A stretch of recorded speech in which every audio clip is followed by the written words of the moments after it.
You are watching Midnight Movie Talk live from Los Angeles. My voice is still wrecked, but it's still going to work. We're going to get through this. I promise you tonight it's going to be fun. I have a little bit of an apology to offer up as we start this stream on this Thursday night. A lot of comments saying, what happened to the stream on Monday? The one where you eviscerated Babylon. Well, when we started that stream, by the way, huge turnout for that stream, which was incredible. Thank you so much for supporting the channel. I want to say that right off the bat. But I mentioned there was an embargo in place, a review embargo. So I was a little overexcited, and I think that I might have stepped across the review embargo line. Well, as the channel grows, as we get more and more on the radar, I'm on the radar for Twitter. But as far as this show gets bigger and bigger, thanks to you guys, the community we're building here, the studios are aware. So I woke up on Tuesday morning to an email from Paramount saying, we checked out the stream and we think that you stepped over the line. So we'd like you to take it down. So that's where it went. It is off of the Midnight Movie Talk list of videos. But, okay, here's what we're going to do. For those of you who missed it, I'm going to give you a quick recap without doing an entire review. Okay, we're going to do just what we did on the top, and then we'll pretty much stop. But I do have a way around this, so trust me on this, guys. This is going to be fun. Okay, let's pull up the tweet that I sent out, the reaction tweet from Monday night after going to the Babylon premiere over in Beverly Hills. Okay, so here it is. I have some really, really bad news to share with you. Babylon's a flaming hot mess, a total disaster, and also a total disaster. Easily Damien Chazelle's worst film and one of the worst films of 2022, death emoji. Okay, so that was my reaction. I'm gonna leave it at that. But I think that's pretty clear how I feel about the film without going too far into the details. So here's how we're going to do this. We are going to ask the question that I brought to the table on Monday, and it seems like now that some folks in New York have seen it, more to the point, some shills in New York have seen it, we have to ask the question, and I can't believe we're doing this, but we are. Is Babylon an Oscars contender or not? That is the question tonight on MMT. We got a great show, by the way. My good buddy, Scott Menzel, is going to join us soon, president of the Hollywood Critics Association. And we're going to talk about something. I mean, this is like the kind of stuff I really want to do, not just right here, but what we're going to discuss in a few minutes.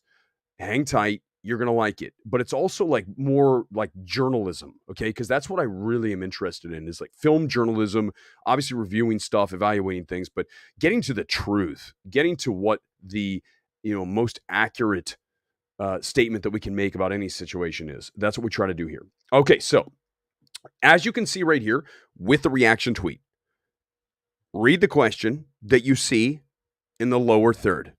Is Babylon an Oscars contender or not? And read the tweet. I mean, what's the answer to that after looking at that? The answer is hell no. Hell no, it's not. And you know what's funny is as I pull up awardsace.com, you guys know that's my website. That's my Oscars website that now has ads all over the place. Please go away, ads. Yes, I don't want, there's stranger things to experience. I mean, don't get me wrong. I appreciate it. I'm making some money from that. I'm not going to cry. Thank you, Google. Let's get into it. So here's the best picture contenders I have right now. Okay. Damn, there's a lot of ads. Okay. So I still have not stratified it into heavyweights, middleweights, and lightweights when it comes to the categories. I'm probably going to get to that next week. I've just been slammed. I'm trying to see as much as possible.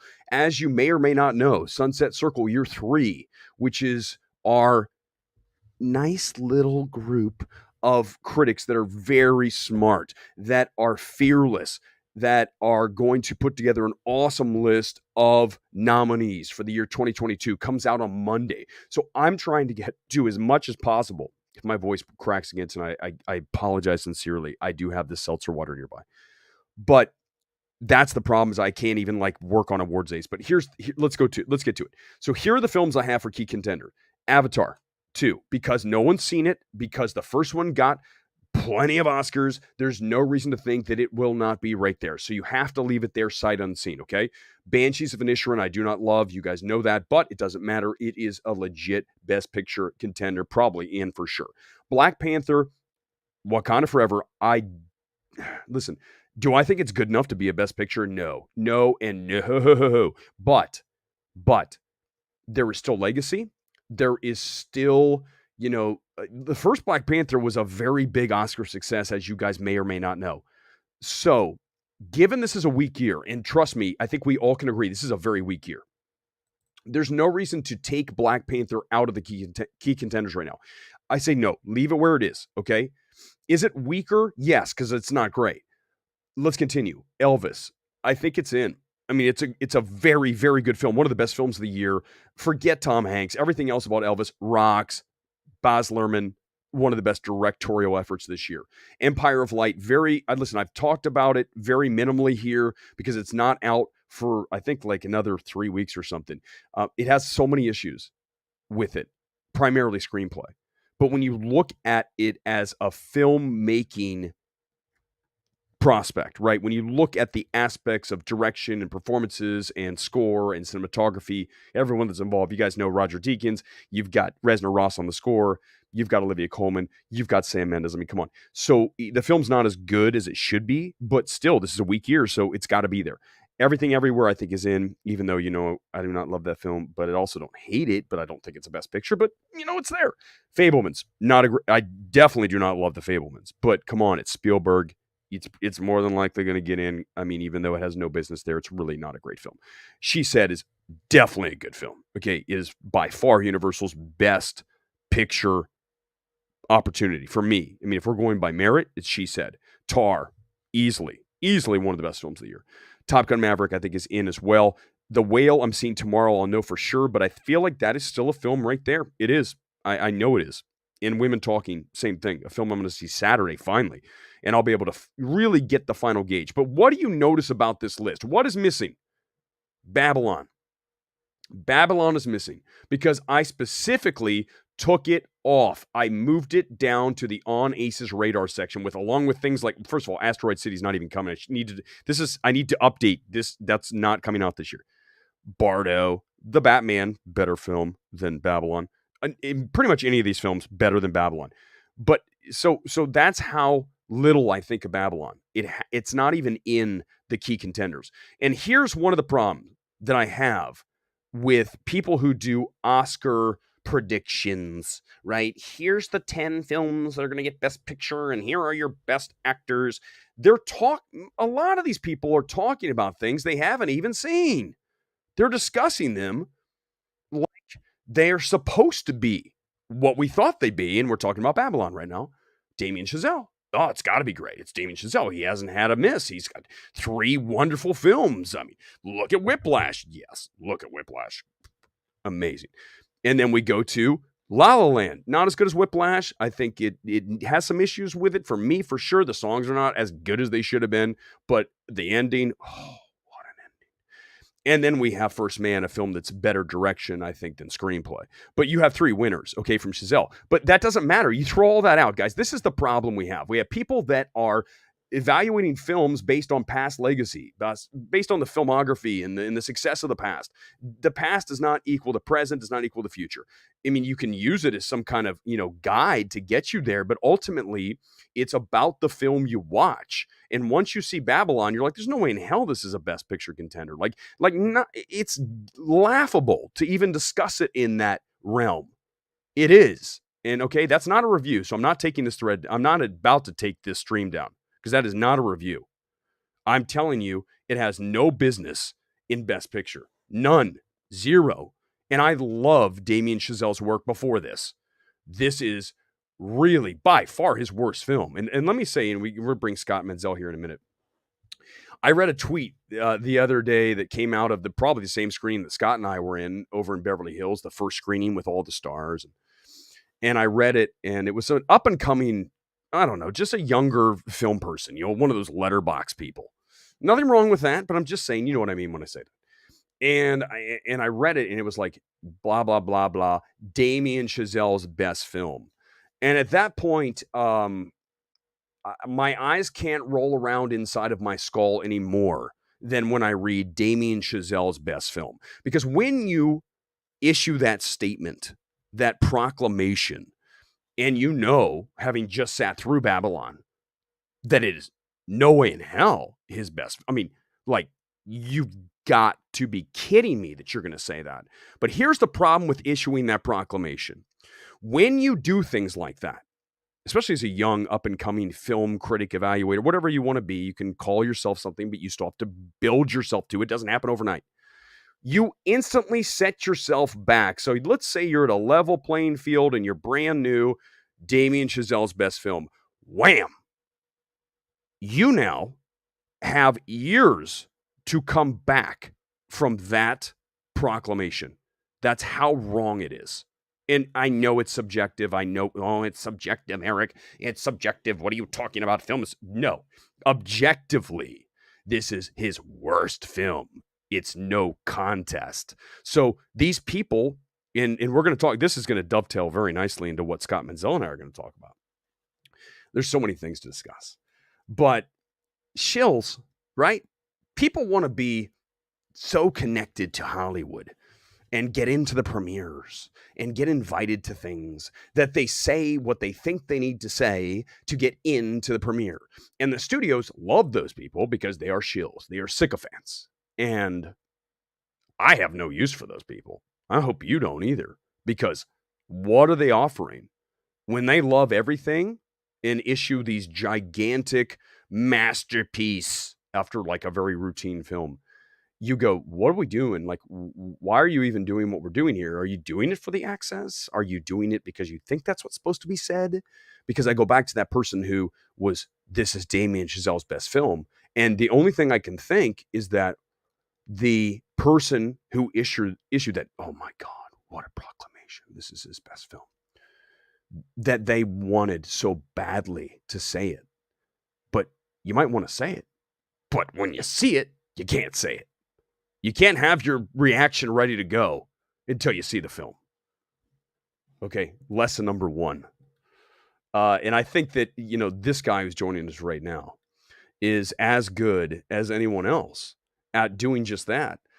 He's just as unvarnished as me. He's just as loud and outspoken as me. And that's why we're good buddies. Scott Menzel, president of HCA. Good evening to you. Hello, sir. How are you? I'm fantastic. This is gonna be fun tonight. We got a lot to talk about, but I want to start with this, and then we're gonna move all over the place here. You were there with me at Babylon on Monday, and I know you didn't love it. Okay, I know, but I want you to just answer the question: is Babylon an Oscars Best Picture contender or not, Scott Menzel? Is it or is it not? No, not at all. Why? Because it's a mess of a movie. I know. I don't want you to have to take this down again. Yeah, take this. We're not reviewing it, but just I'm not going to review it. So I'll just basically reemphasize what I said in my tweet, which was my reaction tweet to this. Tonally all over the place. Ooh. For every good scene there's like 4 to 5 scenes that follow that are so cringeworthy. Ooh. And just awful. But it all really stems from a very poor script and bad storytelling. I don't know what else to say. It's really bad storytelling. No, listen, I agree. Now we got to stop because we could be up on the review line and Paramount's going to come after us again. We're just saying the general, it's a very short reaction. Okay, that's it. Okay, I know that Paramount doesn't love that we're shilling, we're not shilling for this film, but neither of us are shills. No. So, I mean, why do you think that people shill? We're jumping right in. Let's go. Let's do it. Come on. I mean, there's many reasons. I think people are notoriously scared to get kicked off lists of whether it's a premiere or a junket. Mm-hmm. I think that's really a big deal nowadays. I think people, once you get a consistency of sort of not speaking highly about things. And if you kind of see a couple duds back to back to back by a certain studio, you sort of get your priority card removed a little bit. Mm-hmm. And I think that's something that a lot of people fear, because right now we live in the age of access. Everyone wants access. They want to be the first to see it. And it's very important to a lot of people within this space because it gives them the chance to be quoted. It also makes them feel special that they were the first people out of the gate to see it. And that's, listen, we were the first people to see Babylon. That was the first screening of it, right? I mean, excuse me, the world premiere is coming up, but I mean, it's technically the premiere, right? It's the first screening of it. And, I don't treat it any differently than I would if we were going to a movie Twitter event down at the Burbank 16 AMC. You don't. You just watch the movie, whether Brad Pitt's in the back waiting to come out or not. I mean, I don't understand this getting caught up in the hype of the situation. And I see it at film festivals too, right? We see it all the time. People go, oh my God, I'm at the first screening of whatever at Cannes, at Sundance, at wherever. And there's some kind of glow about it. And I think that that's a very dangerous place to be if you are caught up in that. Yeah, I mean, it is really dangerous. And I will tell you, as someone who goes to a lot of film festivals, every once in a while, even someone who is really, really good at sort of not following the crowd, not following the lead, I think it's interesting because every once in a while, I'll find myself being caught up in the moment of the experience and those around me. And then at other times, I'll find myself completely disconnected, and everyone else will walk out and absolutely love it. And I'll be standing around and being like, what are we talking about? But I do think there's also, I mean, I will say this about film festivals is there is a lot of access. Again, I keep using this word access because I think this is something that is so very important to a lot of people. And there's other things that we'll probably talk about in a little bit that are also important to people.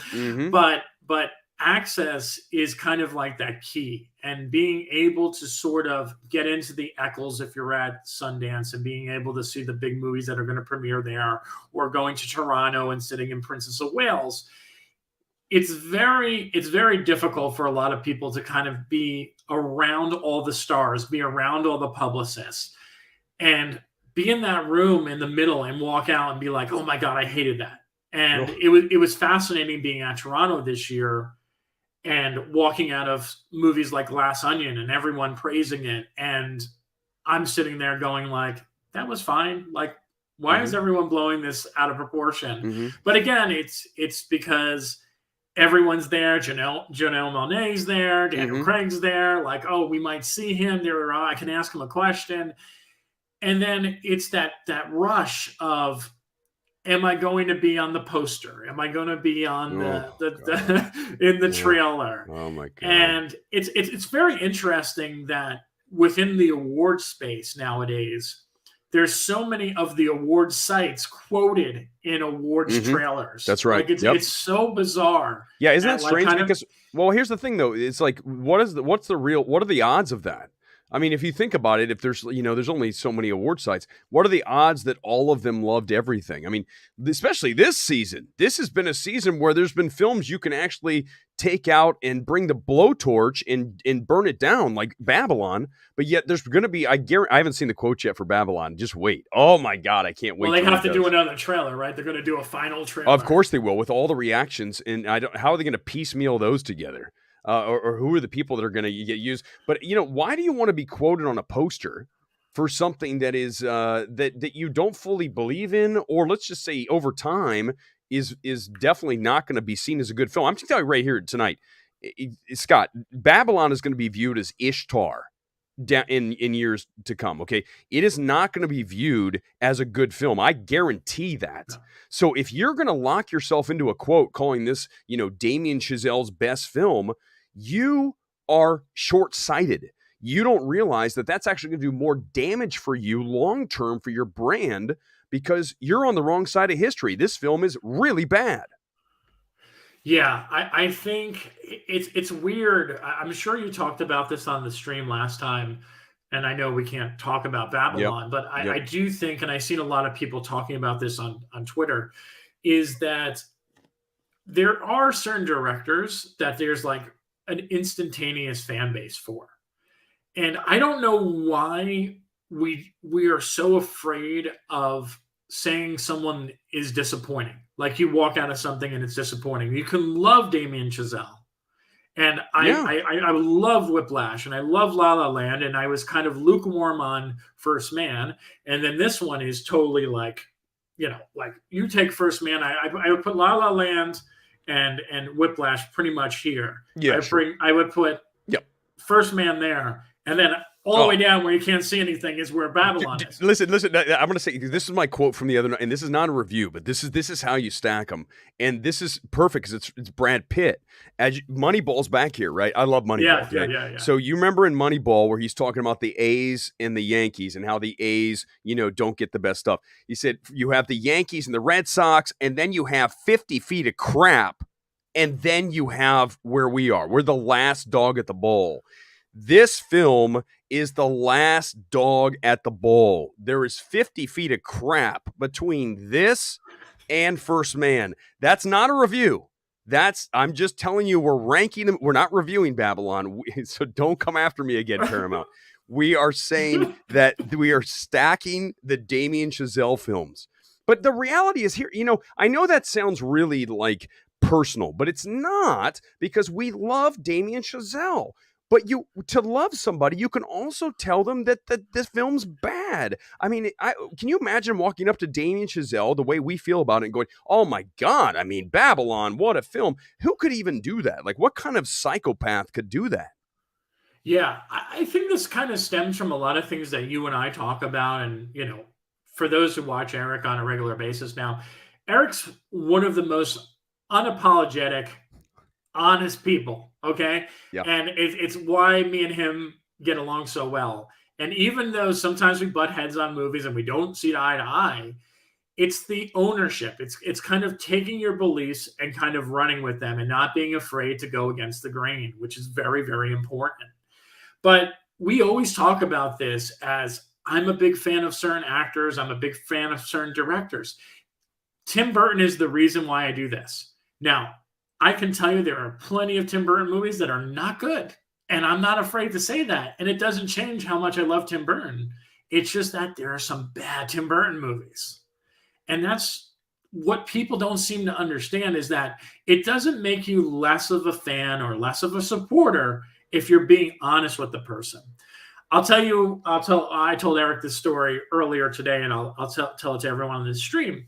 Everyone knows who follows me. I was a big fan of the movie Waves with Kelvin Harrison Jr. And Taylor Russell. Hell yeah. And Taylor Russell and I have, talked throughout the years, and she knows who you are, and that's and you know what? And it's fine. You're cool with that. You don't go like, oh my God, Oh my God, like, yeah, exactly. Yeah. But the reality is that I saw her at Telluride on the street, and it was for Bones and All, and she said hello to me, and I said, I'm excited to see Bones and All, and she says, I don't really think you're gonna like it, but you let me know, and I didn't like it, and I'll tell her that when I see her again.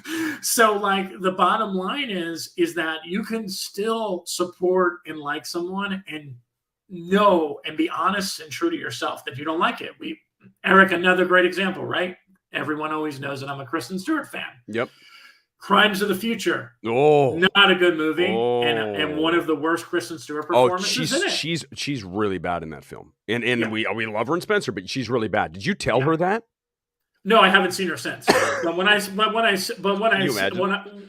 haven't seen her since Crimes of the Future because she didn't do much promotion for it. That's right. Yeah, she didn't do the press day or anything. That's right. It. Yep.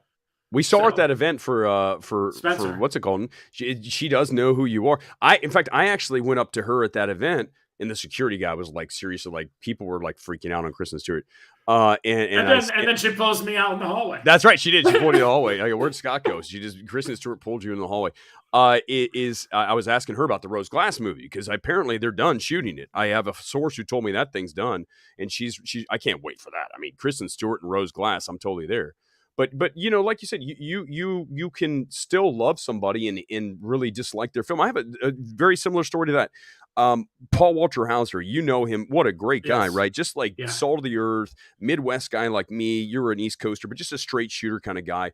The kind of guy I miss from Twitter because he was just, he just was very unapologetic as well. And got him into trouble, whatever. And he left, God bless, and better for it. But when I went to go watch Richard Jewell, we went to the premiere, if you remember, it was at AFI, right? Yeah. And then we went to a party afterwards. And it was this, everyone, Clint Eastwood was there and Paul's up there. I walk in and I don't make shit up. Okay. You know that for the listeners who don't know, for the viewers, Don don't make things up and Scott doesn't either. He looked at me, he goes, "Hey, Weber," in front of everybody, like, "Good to see you, Eric." And then he's like, "What do you think of the movie?" I go, "Yeah, I mean, you're really good in it." Because I think he's very good in it. And then I kind of stopped and he knew, and Paul being Paul, he's like, "It's all good. No one has to love every movie." And it's like such a gracious thing to say. But I also didn't go, "Paul, my God, this is a best picture." Because when we saw that movie, you saw Richard Jewell, you knew this was going nowhere. I mean, It's a shame the movie isn't better because Paul is great in that film. Yeah. And I mean, I think that's the reality of talent and the reality of people. I think they actually appreciate you more when you're real with them. Oh, back. yeah, for sure. I think so many people think that they have to tell everyone that they love them over and over and over again. Mm-hmm. But the truth is that doesn't matter to a lot of them. They sort of want those real moments, and they like the time where you actually have a conversation. They actually enjoy having a conversation than just going up to someone and saying, "Hey, can I take a photo with you?" And I think that's really, really important, that people who know this industry and who kind of follow this industry, that real relationships are built on conversations and not going up to someone and just saying, "Hey, let's snap a photo." Yeah. People want to know who you are. No, and that's and the other thing is I know you're the same way with me. Is if I see a movie I don't really love, like let's Babylon, obviously on Monday. Let's say that afterwards they did have the event afterwards. They had the dessert, and I saw the pictures, that we were in that space right before everyone came down after the Q&A, and they're all walking around. I mean, I can't in good conscience walk up to Diego Calva and say, "Wow, what a film!" Or, I mean, I think he's solid enough. I mean, I don't think it's a best actor performance, but I have a really hard time BSing, because it would be BS. It's lying. And so I just go, I'm just going to avoid. And I know you do the same thing. If you see something bad, you're like, "I'm running for the hills. I'm certainly not sticking around here because I'm going to feel really awkward if I have to talk to one of these people." Well, it takes me back to that time that we saw Being the Ricardos, right? Mm-hmm. And we went to that party afterwards, and I didn't hate that movie. I was just kind of indifferent towards it. But I didn't want to talk to Aaron Sorkin. I didn't want to talk to Nicole Kidman. I didn't want to talk to J.K. Simmons, and they were all there. But instead, we found, we talked to each other for a little bit. You went off to talk to someone. I went off to talk to someone else. And that's how we spent our night. We didn't even talk to any of them. No, it's funny. I just came out of a movie called Holy Spider, and I really liked it. It's a foreign film. God, is it Denmark? I think but it's a gripping serial killer drama, and both the actors in it are fantastic. She, pardon me, she was there afterwards, and I got to go do a stream. I wanted to talk to her, but I really had no time. I had to get out the door because but at the same time, it's like, that's not why we do this, right? Like, I love the movie. Here's the actress I just saw on the screen, but I'm gonna leave because it's like we're about the movie. I mean, I would love to say I enjoy your work, but it's like that's not why we came. Right. Like even tomorrow, I don't know if you're gonna come with me tomorrow night to see The Whale again. He's already seen The Whale. I'm gonna go see The Whale tomorrow. And Fraser's there, Sadie Sink's there, and who's the other gal? Hung Chow. Okay, so she's there. They're all there. I don't think that Darren's there, but they're all there. It'll be awkward for me if I don't love The Whale. I expect to like it. I really do. I'm not going to lie about that. But let's just say I don't, and I feel like mediocre about it. It's not going to be as easy to go up to Brendan Fraser and say, I'm sure he's going to be great, by the way. But so that won't be that hard. But you know what I mean? It's always one of those things where you just go, if it's going to be an awkward situation, I'd rather just hang out and drink my vodka tonic in the corner. Right. Which is what we did at Babylon, right? We and then ran. And then ran. Exactly. So down the street, like, let's get the hell out of here. Because honestly, it's like it was just one of those you got to run. By the way, comments here. But if you want to get to the front of the line, now that listen, MMT has grown, and I love all you guys. I really do. I mean, this is you guys. It's unvarnished stuff. I'm only going to bring guests on that are unvarnished. No one fakes ever coming on this show. So Menzel's here tonight. He's a straight shooter. And if you need to get to the front of the line, just super chat, super easy. And you will, whatever it is, we will bring up. And I think you're going to want to talk about the next topic we get to. Solomon, though, I had to pull this out. You can't censor the Weber. Isn't that true? It's kind of true. And in YouTube, you can't do it. You can try. And the studios can try, by certain studios saying you can't come to our movies or whatever. But ultimately, it's dumb because the reality is, and listen, Scott, listen, I'm going to present my case and you tell me. Remember last year for Don't Look Up? Do you remember? Yes. We went to see it. I remember. Okay, Right? You didn't love it as much as me. I came out of that and said, "This is a best picture. This is a screenplay. I think it's Adam McKay's best film. It's fantastic." Netflix movie, okay? And then you turn around and watch The Gray Man, and it's horrendous. And I hammer it. And if you're a studio, you got to understand, and you're the same way. You're not gonna get 100% positive reviews from me, from Scott. If you want to shill, then we're not those people. But if you want an ally on the films that are worthy, then you want us on your side. So it's like, you take the losses, but you take the wins. And I think the studios that understand that are going to benefit far more from our relationship than a bunch of shills like, our boy at Fandango. I'm not going to get you involved in this. Is my Fandango thing. Where everything is great and it's so everything. Because why? Because you're selling movie tickets. So of course you're going to say every damn movie's great because you have to say that. I'm not going to do that. That's why, that's what I'm not going to change. By the way, here's a Don't Look Up comment, and then we're going to get into tonight's topic. Don't Look Up was bashed by a lot of critics last year. Not me. Scott, you liked it enough, right? Yeah, I did. I thought it was good. Okay, the reaction from general audience seems to be more positive. That's what mine was. 7.2 on IMDb, 3.1 on Letterboxd, not that universally hated. Listen, I think it's very good. I think it's a little long, but I think it's funny. I think it's more even-handed than Vice, for God's sake. And so I was a huge fan for that film. Okay, again, super chat if you want to get to the top of the comments. Let's get to our big topic. Scott and I have been discussing this and saying, when do we want to, this is the journalism time, and we're going to bring this to MMT when we can. And this is the big topic. And this is going to be really interesting for you guys. I can't wait to read the comments on this for what we're going to talk about. Okay, so Monday night, Scott and I went to see Babylon, Beverly Hills. Down the street, Netflix held the LA premiere for Glass Onion, okay, at the Academy Museum, which is, awesome, great, good for Netflix and all that. But here is what happened in that situation and what has happened numerous times. There are other studios who've done it, but I'm just going to focus here on Netflix for a moment. This is what gets me in trouble. But you know what? This is journalism. This is saying what's real, unvarnished. So I don't have a problem. I don't have an axe to grind with anybody. I'm just presenting a case. I'll give you my thoughts. Scott will give you his, and then you guys can weigh in. So Netflix flew in critics from around the United States to LA, primarily Critics' Choice, which I'm a member of. Full disclosure, I'm not going to be one of these people who's like a member of. So see, this is the beauty. You already know right now, a member of Critics' Choice that is talking right now is being a little critical of Critics' Choice, but more importantly, I think Netflix here and the studios in general, but let's just use Netflix.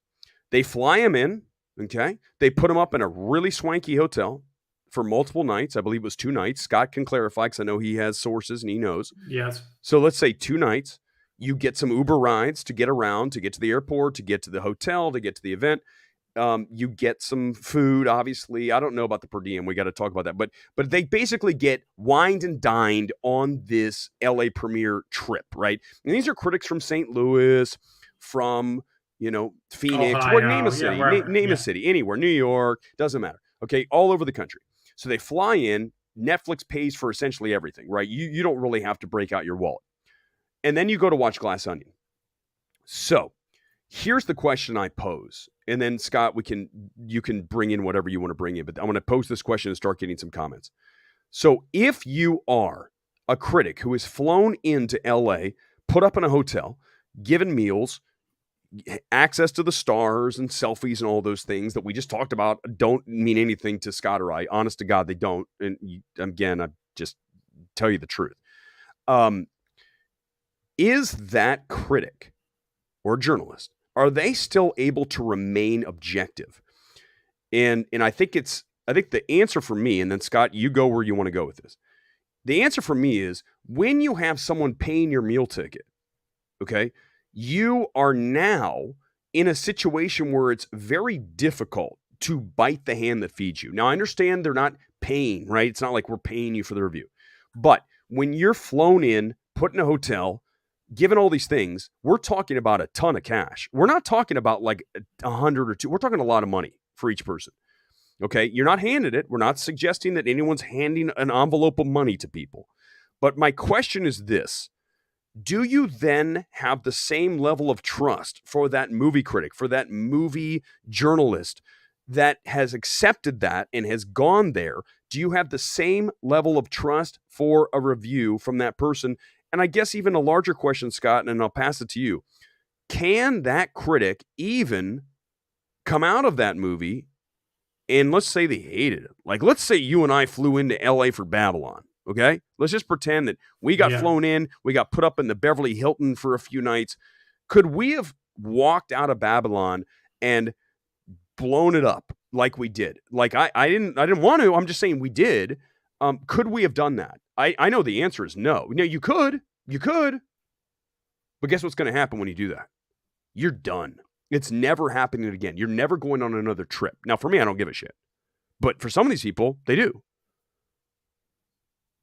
Scott, the floor is yours. Okay. So, I mean, this is a topic that we've been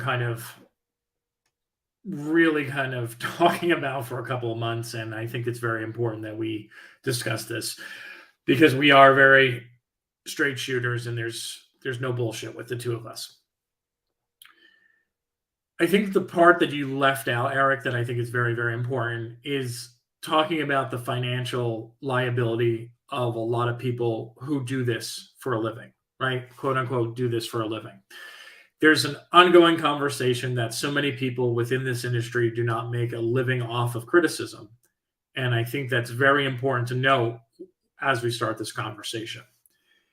And you have to think as well that coming to LA is, when you live here, is not really a big deal, right? Like you go down to a screening, we go down to a party, it's a totally different experience. So for us to go to, say, She Said, and go to the AFI premiere and then go to a party afterwards, it's a much different experience than someone who is flown out. So the problem right off the bat with the free trips is that there's no reason for them, because you can Netflix, Paramount, whoever the case may be, Apple, whatever studio we want to highlight, can rent out theaters pretty much anywhere in the country for that person or those people there. They can get a group of people together and say, hey, we're going to screen Glass Onion, and you live in Chicago, so there's like 20 of you in Critics' Choice. Mm-hmm. We're going to rent out a theater, and you're going to go see that. It's a lot cheaper. It's a lot cheaper. It's a lot easier, and nobody has to go anywhere. But why this is problematic is because, again, knowing that a lot of people don't have a lot of money and they don't have a lot of resources, they don't have access to these things, is that this becomes an experience. Mm-hmm. And the experience is something that almost serves as a form of payment. Like, I know people are like, they're not handing them checks saying like, okay, here's $200, thank you for seeing Glass Onion. Yeah, that's not happening. No. But imagine if you're someone who's struggling and living paycheck to paycheck, which a lot of people are. Oh, sure. And all especially in this economy. Oh. Yeah. And then you get an email that says, hey, we're going to fly you out to Los Angeles. We're going to put you up in a 5-star hotel. We're going to pay for your airfare. And you're going to get pretty much a premiere that's going to be, and this is also problematic, is that primarily people within this one organization is going to be at that premiere. And then on top of it, the next morning, we're going to get up and you're going to have this wonderful breakfast that we're going to throw for you, exclusively for you and members. And then you're going to get to talk to the talent and ask them a question, your own private thing. And then you can have great photo ops as well. So to a lot of people who don't live and don't do this regularly, that's an experience, right? That's a story that they're going to go home to their friends and they're going to say, like, man, I went out to LA this past week and I got to, hang out with Janelle Monáe and we had this great breakfast together. It's what you normally would do. It's like your human reaction. I get it. It's a human of course reaction. You're going to do that. Yeah, of course you're going to be like that. And then what the problem ultimately becomes is when you come down to reacting, it's like what you said, is that you're not going to go out and say something negative. And what's going to happen is going to have one of two things are going to happen. Either the first thing is you're going to rave and you're going to really, really say lots of positive things, or the new way of doing things now is shutting your mouth. And that's something that I have been told as someone who runs a critics organization too, is that I'm supposed to keep my mouth shut if I don't like something because I'm the head of an organization. So if I don't like something, that means that the entire organization doesn't like something, which is completely false. And I don't know how many times I have to explain this to people, but my opinions are my opinions. There is a lot of members of Hollywood Critics Association who love movies like Nope, which I don't like, but a lot of people do. And that's if that shows up on a ballot and if it gets in and there's enough votes for it, it's going to get in. It has nothing to do with it. But going back to this Netflix thing is that when it comes to voting and when it comes to, opportunities, future opportunities, you're not going to ruin that. And you kind of you're always going to look after the people who are going to take care of it. And I'm not going to name names, but there are certain people who I know who basically have said to me that they will not shit talk Netflix because of all of the access, going back to that word access, that they are given. Because not only do you get access to these once in a lifetime events, and let's be honest, that's what they are to a lot of people, but also junkets and opportunities like that, which in return help you get more revenue.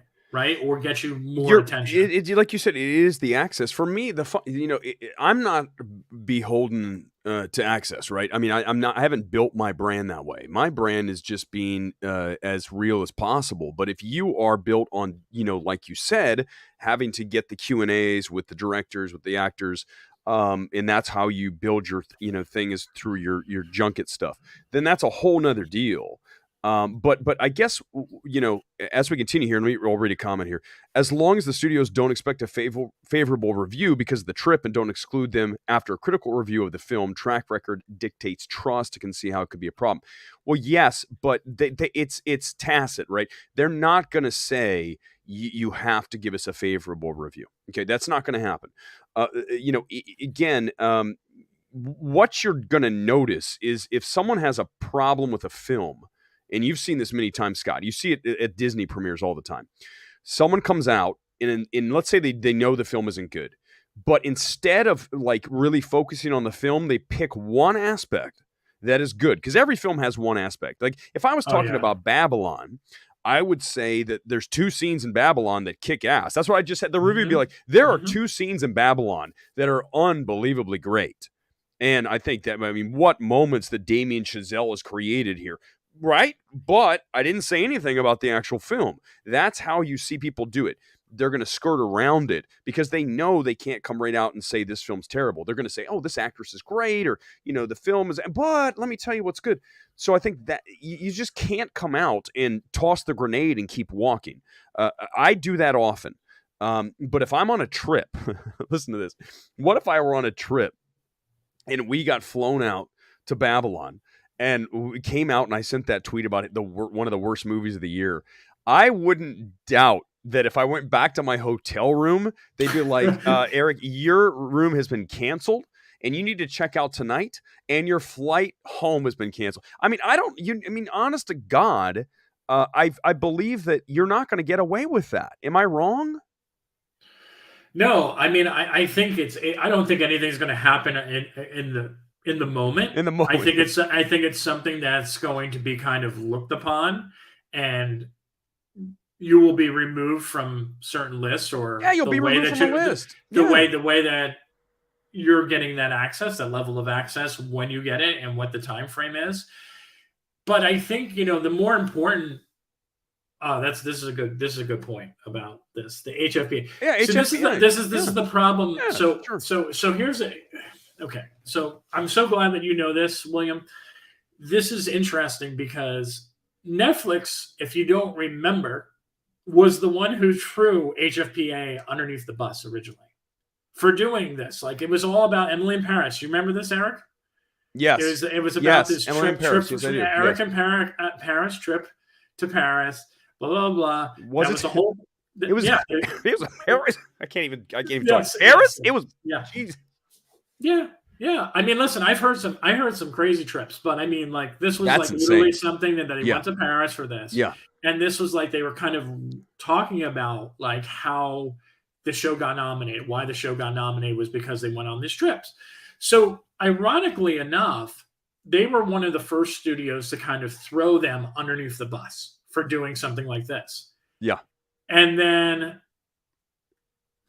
the next moment, you kind of see them doing the same thing with Critics' Choice of sort of, and this is no news. I mean, there's articles on the web, this going back to like Irishman and things like that, because they did this huge thing for the Irishman and AFI. They flew people out again. Now, I want to state real quickly, I'm going to pause. Yeah. No, it's fine. I'm not, listen, we're doing journalism here. I'm just going to state, because this is what we do. We don't do this kind of thing where it's like, Scott is the president of the Hollywood Critics Association.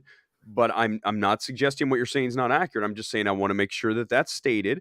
But that's fine. There's nothing wrong with saying that. I mean, that's what we do. Full disclosure, for God's sake. Okay, you may continue. Back at the Irishman in 2019, I was at that premiere.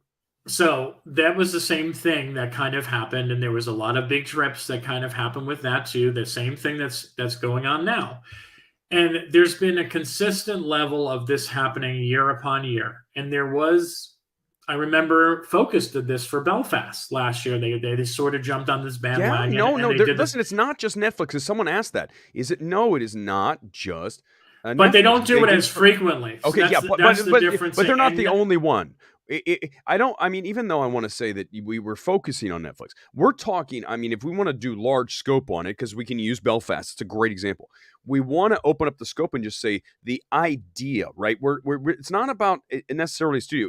It's just the idea of people getting access and getting things, and then being able to still remain objective. That's kind of that's the main issue here. Yeah. I'm sorry.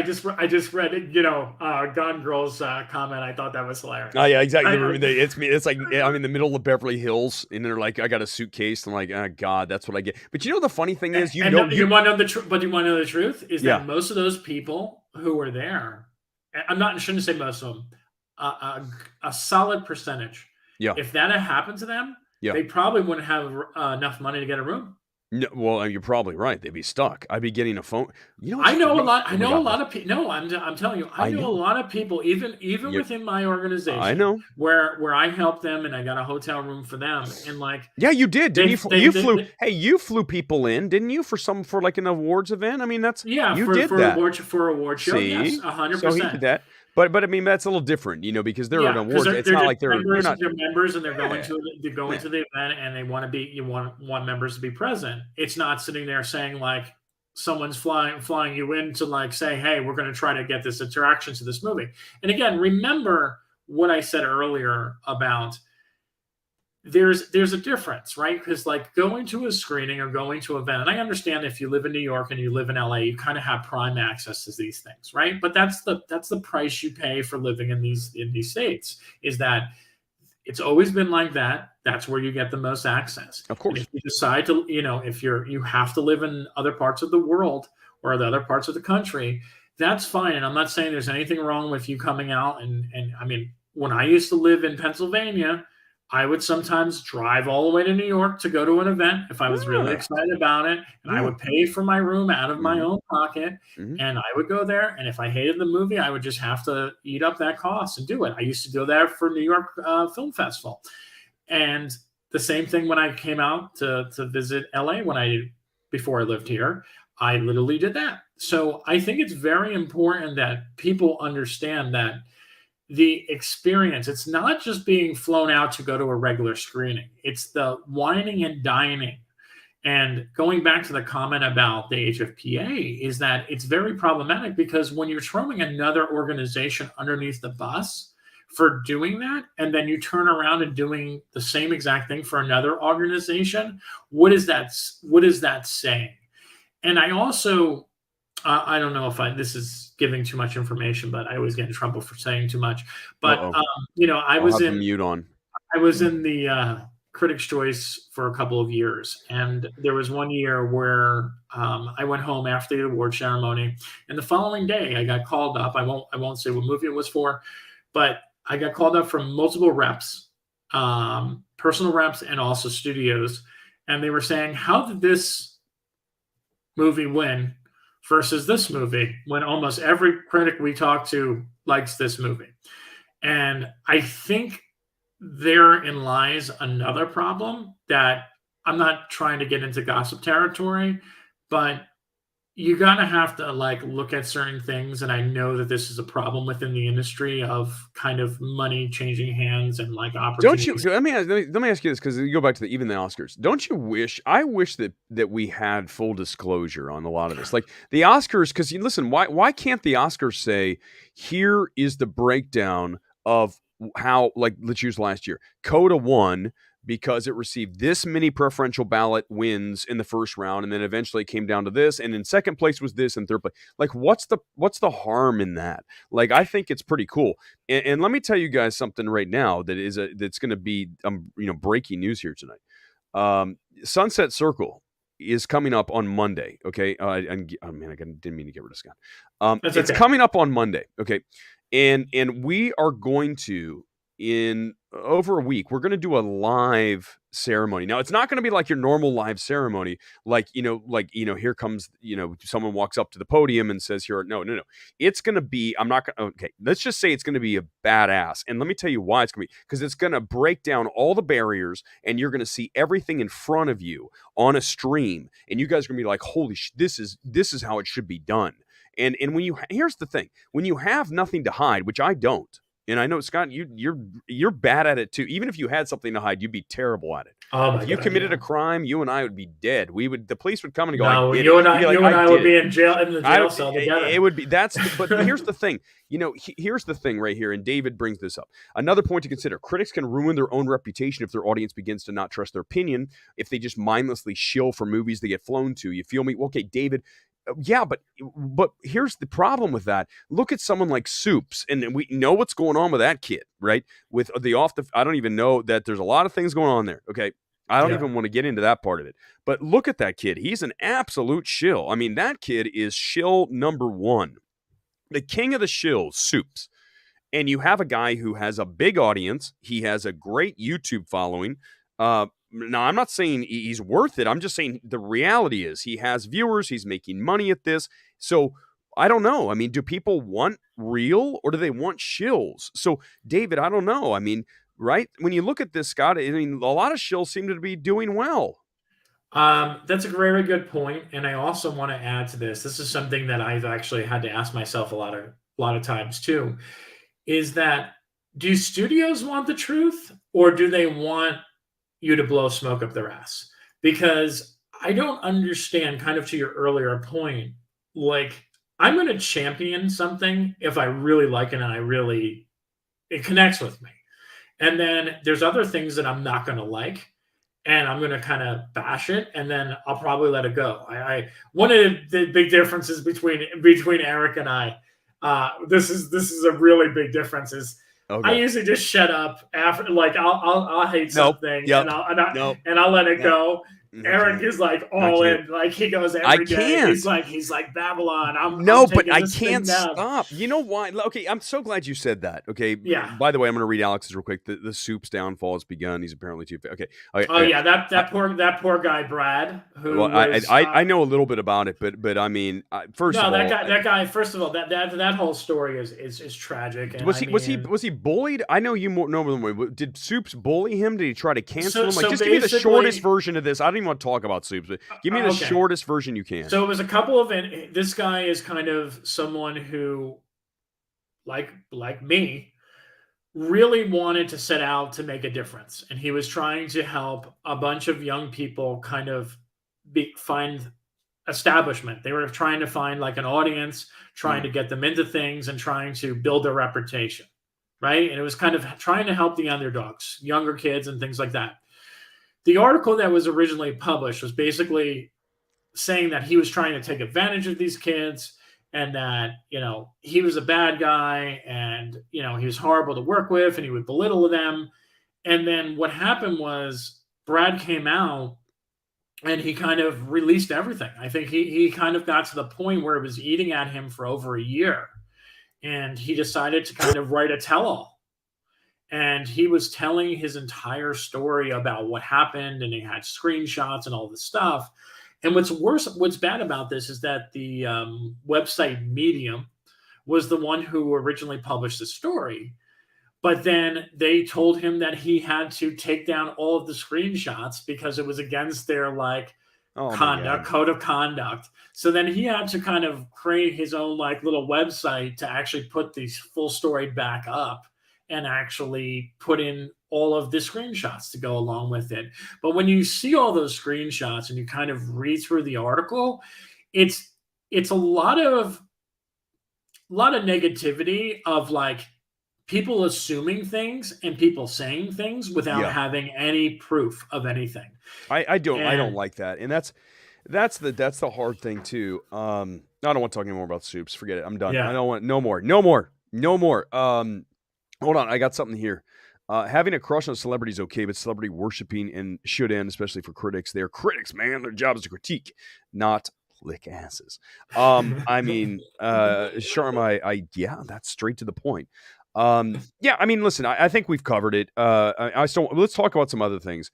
Because I think we've built, I just want to say that I think ultimately the point of having any conversation like this is that we are just throwing it all out there and then just letting you guys know what's up, because I'm fully about absolute disclosure, right? So, you guys know when you come here to MMT, when you read Scott's tweets, when you go to his website, We Live Entertainment, my website, Awards Ace, whatever it is, you know that you're dealing with somebody who has great integrity, that is going to fully believe what they say, and we're never going to shill. If that's what this industry requires, I know I'm getting out, and I'm sure you are too, Scott, because you have no interest in it as well. There's too many good things out there that we believe in to bother, propping up stuff that is not great. And I think that people eventually find you and realize that. I know, we've had this discussion before about, Twitter views, Eric Weber is the bad guy. He's the film Twitter bad guy. I'm like, well, why? Because I'm just passionate and unvarnished and say it's never personal. The thing that drives you crazy, right, Scott, is when people come after you personally. You're like, I just said Babylon was one of the worst films of the year, and people come after you and go, oh, who's this guy? This guy's an idiot. I'm like, wait a second. First of all, what are you doing? Like, you didn't even make the movie. Like, why are you so freaking out about this opinion?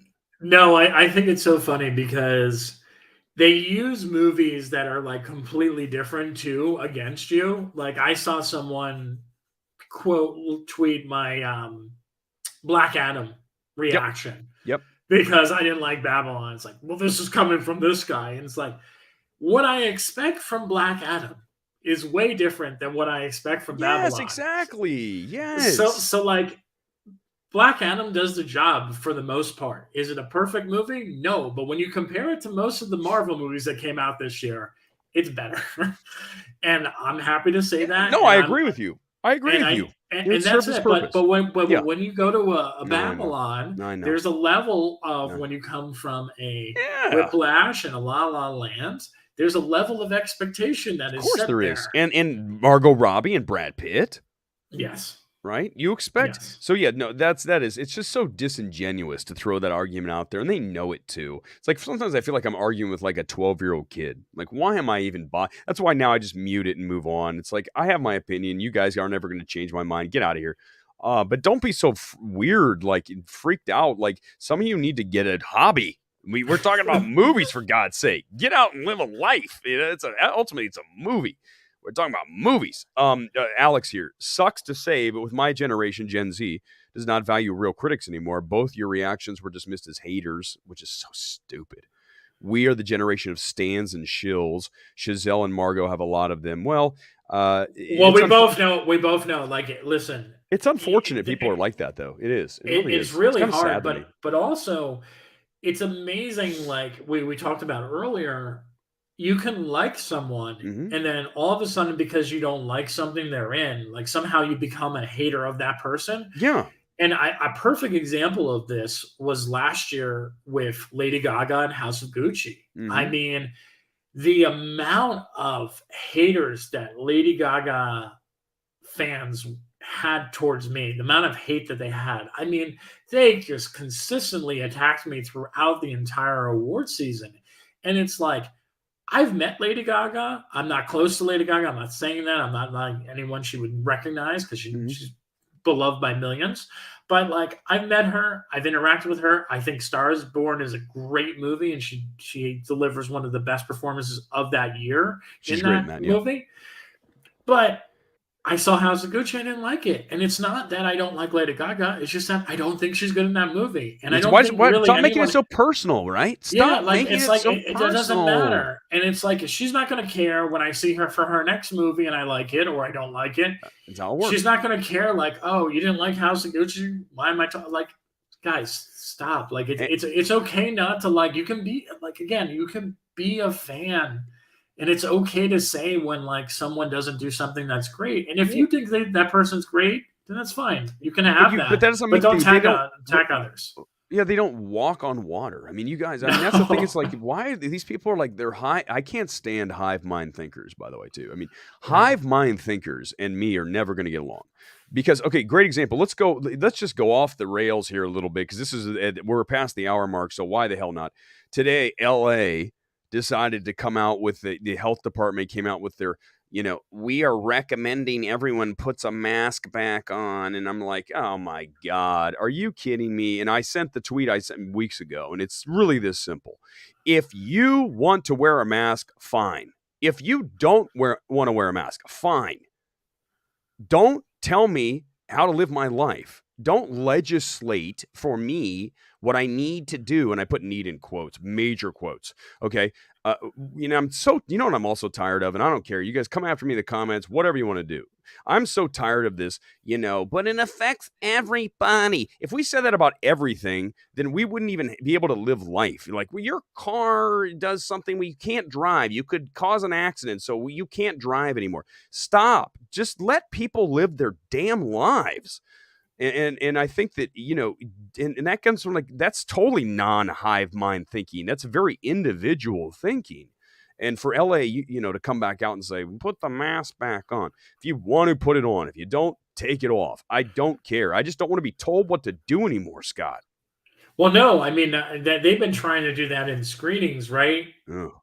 For the last couple of months of letting people wear masks or encouraging masks and stuff like that. And some people wear them, some people don't. And I think we've gotten to that point now where you have to let people make a decision on their own. And especially especially with how much everyone has been like told to do vaccines and flu shots and all this stuff. And if you're following protocols, like, it's just like, I don't know. I don't like living a life in fear. And I think that's kind of what I've, learned over the last couple of years is that, at first I understand it was a concern, and in general there was issues, and it's fine. But like, it's weird how my problem with this is probably a little bit different than Erick's problem with this, but my problems with this is that I just hate how selective it is.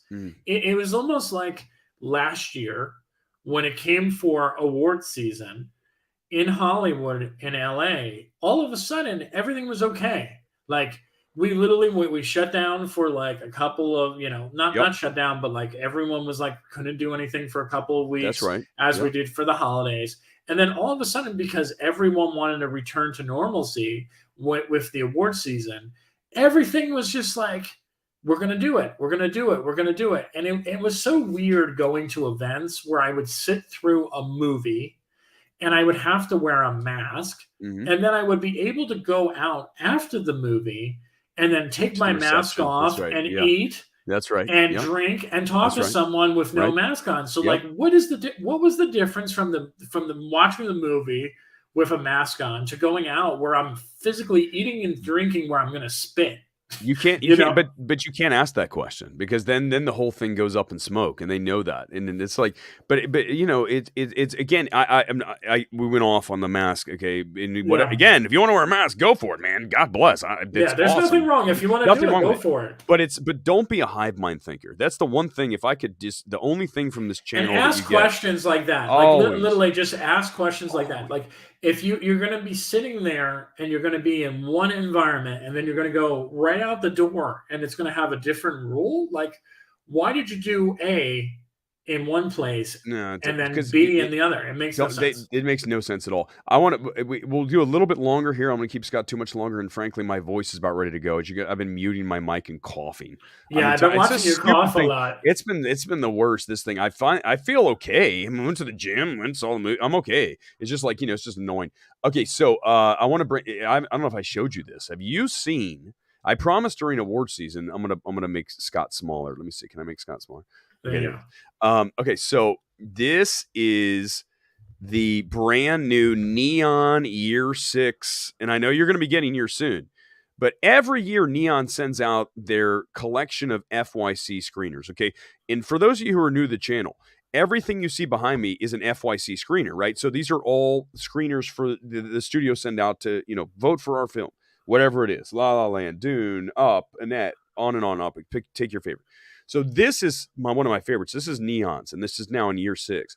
But check this out. So normally it opens up like a book. This year they changed it and made it more like, a collection, right? So it's like season, every episode. Yeah, it's like here's TV all the films. Show box set. Yeah, you got box set. Yep, exactly. And here's all the films on it. By the way, Neon didn't have the strongest of years, compared to like some of their last ones. I mean, I think when I look at this, for sure, the number one film for me out of this, and I still need to watch Broker, and I want to try to get to St. Omer. I've got so many things going on. But I really love Moon Age Daydream. I mean, it's a great film, not just a great documentary, it's a great film. But it's really cool. I always want to, during award season, we'll show these things to you, and it's inside each one, you've got each thing, and then the DVD. So we could actually, if we wanted to, in fact, here, actually, do I have Moon Age Daydream? Hold on, where is it? Moon Age Daydream, like I said, is of all these films is my favorite. So I would take that one and I would actually stick that on the wall. Here it is. So I wish it was like a little crazier, but I mean, that's good for me because I love the movie so much. So I think that goes like maybe not where Dune is, but somewhere, right? That looks good. So at some point, we'll definitely put Moon Age Daydream up there for sure because that's one I believe in. But as we get to FYC season, we're going to get a ton. I can't wait for Maverick. I mean, have you gotten anything else, Scott? Have you gotten anything like big film? I've only got like little things. I got a couple like Netflix things. I know you got your favorite movie up there, Hustle. I see it above you over there. Oh God, not an awards film. By the way, that's what also Netflix does. They really don't like me now. I mean, it's over. But okay. Let me just pause for just because we're gonna go back just quickly to the fact that, we just talked about Netflix and the trips and all. Okay. But it wasn't a personal attack, right? I mean, I think that anyone who objectively watches the stream would say that was journalism. There was no bias. They laid out facts and then you talked about things. And I think that's the thing. If I came on here and said, Netflix is terrible for flying people. No, we said, here's what's happening. This is what the deal is. But, when you say things like, you brought up Hustle. It's not an awards film. They hate hearing that. But that's the truth of it. Hustle is not an awards film, man. That's what I said to you earlier. Get out of here. Do they want you to lie to them or do they want you to tell the truth? Right. So like if you come out of something and you don't really like it, and I don't understand this mentality, that thing that I brought up earlier about like not saying anything. to me, like, that's so problematic, because if you're only going to say everything is positive and you're not going to showcase a difference in opinion, why are you even doing this? Like, why are you That's even what I say. being a critic? It makes no sense. Well, I think they do it for the access because they're not making much money. We Well, talked about this. A lot of well, critics make like $0, and there's nothing. No, I mean that's just the reality of it. well, the other thing that we're gonna, I don't know if we're gonna talk about it as stream, but I think we were talking about doing this, was talking about the fact that how much advertisement ties into. Oh, that's a whole. Let's save that for another time. Okay. Well, as we go further in, but that's a great topic as well. Is again, I think it all just comes down to one really important thing. If your finances are dependent on being part of the system, then you are going to be part of the system. And we can use that for COVID, right? It's not just movies. You could say that if you are dependent on making money from whatever, then you're going to buy into it. If you're not, like me or you're just like, I don't need that. So I understand if people are put in financial pressure or if their livelihoods are impacted by it, but I feel like that needs to be disclosed, because otherwise we're not doing journalism. But I mean, there aren't a lot of movie journalists or critics that are real. There just aren't. There's not a lot of them. Yeah, I mean, I've made a conscious decision. I've been doing this for about 20 something years. Mm-hmm. And it's fascinating to me because I have really never made money off of this. Yeah. I mean, it's really interesting, because I have collectively decided to never really ask for ad money for my website. Yep. Even when there's things that I really like, and I would have no problem, like literally plastering my wall on my website with like an ad for The Whale this year, right? If someone, like I said, 3 of my favorite movies of the year this year are actually A24 titles, between The Whale, Everything Everywhere. I can't wait to see The Whale tomorrow, by the way. I just can't and wait. the Marcel the Shell. Yeah. But like the thing is that I've never kind of reached out and done that, because I know that sets kind of like this guideline of like, you're always going to ask for, financials. And it's really weird to me. And I've always had a problem with it. And even within, Hollywood Critics Association, when it comes to stuff, I get paid doing work. Like it's work to put on an award show. Like you literally sit at a computer for like hours a day, contacting studios, setting up production calls, setting up crews, making sure everything's right, making table charts. It is a job. And that's the difference. And it doesn't come with a glamorous paycheck either. It literally just comes with enough of money to get by. And I've collectively always made it a priority just to kind of make enough to get on to the next thing. Yeah. But yeah. No, I mean, I made that decision, 6 months ago or so when I started this channel. I said to myself, listen, if we're going to do this, let's monetize it. And we've done it. We have monetized the channel. And I thank all of you for that. Anytime you have a super chat, you don't think I appreciate that. That tells me that you like what you're watching. Okay. There's nothing wrong with supporting that. Okay. And I'm not being a shill for myself. I'm just saying the truth.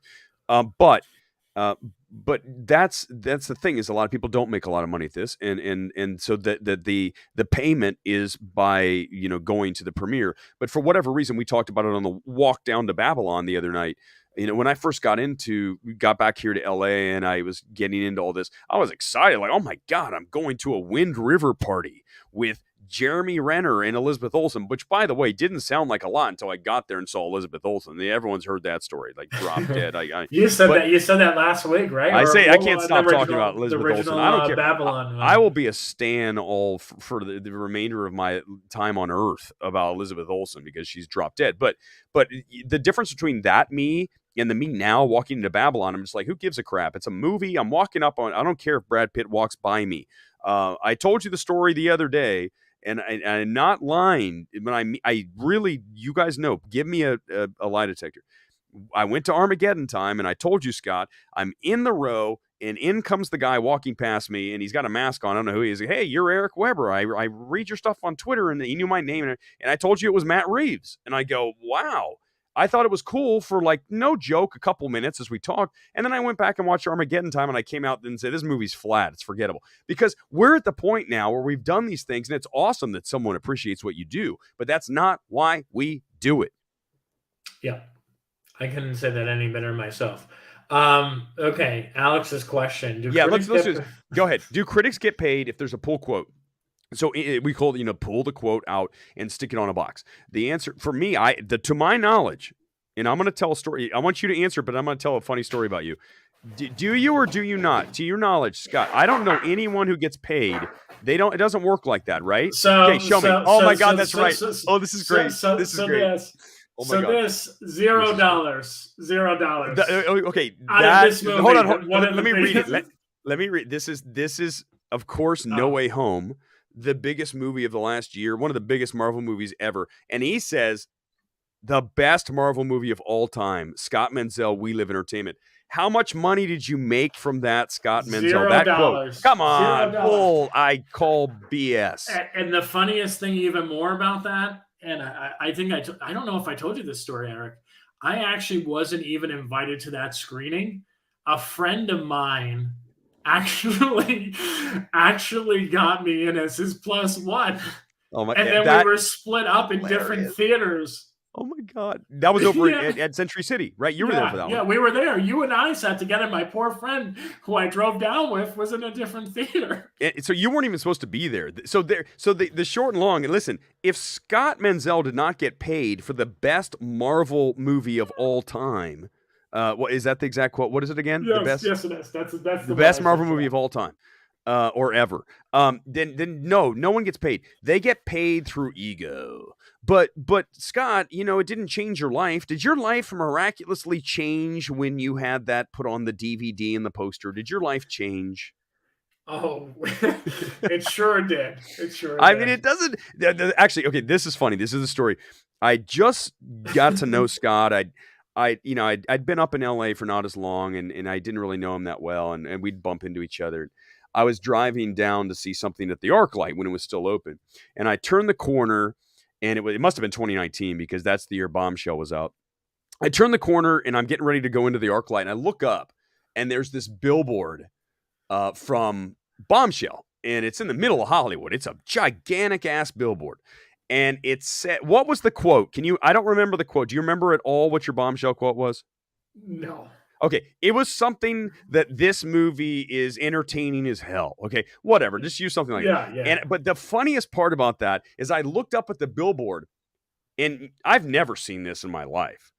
Now, I've seen billboard quotes. I've seen them on boxes. It literally just said Scott Menzel. There was no publication, right? Usually it's, best movie ever, Wall Street Journal. Right? Maybe the critic then, but usually they're going to go, it was just, this movie kicks ass, Scott Menzel on the billboard. I'm like, what the hell? That guy's just, his name is up there like he's in the movie. And I go, that's pretty cool. But how much did you get paid for that, Scott Menzel? $0. And that was $0. So I mean, it is funny because I got this from my local Walmart. That is pretty awesome. They gave me it, but the funniest thing was, this was in Walmarts across the country. I kind of want one to put on the wall back here, to laugh at every time. Just stare and be like, but it's so funny to me because I think people think of these things and they sort of think like, oh, you got some sort of, just like Alex is asking, do you get a huge payday from it? No. It's really interesting, and the novelty of it. Don't get me wrong. It's cool to kind of go into a store and be like, oh my God, that's me. But at the same time, it's like your life doesn't change. There's no money, and you see it on a billboard on, like you said, in ArcLight. I do remember that. I mean, I think even my wife was sort of like, he's like, your name is just on that billboard. Yeah. There's nothing else. It's your name, and it's cool. Like, but you didn't issue the quote for that to happen. I think there are people who issue quotes to get in the advertising. And that's why the word masterpiece is used a lot. Let's be honest. They're always looking for masterpiece. They're always looking for masterpiece. I said this before, and we might as well just do it since we're continuing here for a little bit longer. Let's talk about all the different award sites since we're already into this. And we have the award sites. and there's the various ones, and I'm not going to name names. We could easily do it, but the point is when you go to watch a trailer, it's like, the best movie of the year award site, unbelievably directed award site. Like, what's the odds of every single award site loving a film? Like, I mean, the odds are very low. Okay, I don't care what the film is. There's going to be someone who doesn't like it, but for whatever reason, the quotes are all there.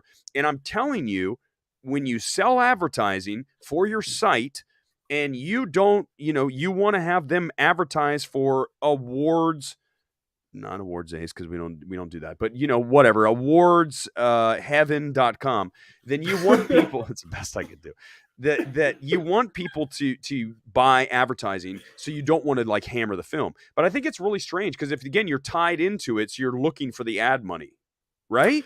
No, am I wrong? This is we are talking about this now. Okay, I mean, Okay. listen, this is really part of a problem. I mean, Okay.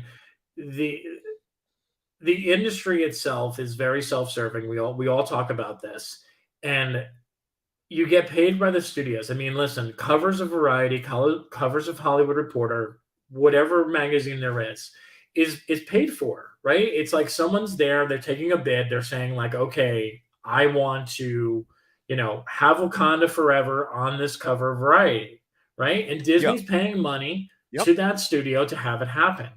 And it's very similar on awards sites. There's campaigns with the quotes, because the idea here is the more you see it, the more you're going to remember it, right? It's the reason why when you drove down Hollywood Boulevard last year, or Sunset Boulevard, every other billboard was Power of the Dog. Every other billboard was Power of the Dog. It's like Netflix just bought all the billboards. Well, they own all the billboards. They all those billboards, and then just keep going. And it's like the repetition of like, oh my god, here, keeps buying this, keep seeing this, keep seeing this. Yep. And the thing is that it ties in, and there's like, that's the dark side of this. As a journalist, as a critic, is your integrity on the line because of the fact that you have to be honest about liking a movie or disliking a movie. And I think Erick tweeted out something about this today, and it's something that I completely agree with, is that there is a problem where there's a couple movies a year that are sort of like, these are the ones that are okay to like. You're okay not to like this movie. Dear Evan Hansen was a great example of that. Wonder Woman 1984 was a great example of that. There was movies that like they universally, like, people said, okay, this is a movie that you can hate upon and you can hate on it. But when it comes to like those other titles, like a lot of award sites, they're not going to talk about the negative of that. And I think that's a problem, but I don't think they're being transparent that they are getting kind of like, okay, well, this studio, I won't name a studio, but let's just say this studio paid me, $20K for this month to advertise this awards campaign for this movie. Exactly. You have to be. I have my mic muted from all the coughing. Here's the tweet, actually. My favorite reviewer shills are the ones that solely detonate the films they know are safe to detonate. It's their one time to be like, I don't love everything, right? Because that's the way out of it. When you're a shill, you're like, but I didn't like Disenchanted.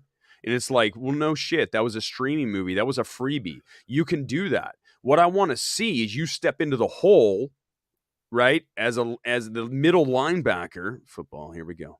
And take on the fullback in the hole and tell me that Babylon's a crap. You can't do that. You won't do that. So don't act like you saying that Disenchanted is bad then you're no longer a shill. I'm not going to mention who it is. I'm just telling you, it makes me sick. Because it's so true that's exactly what it is. It's like, oh, well, here's my opportunity to prove I'm not a shill. Here's a movie, or how about Amsterdam?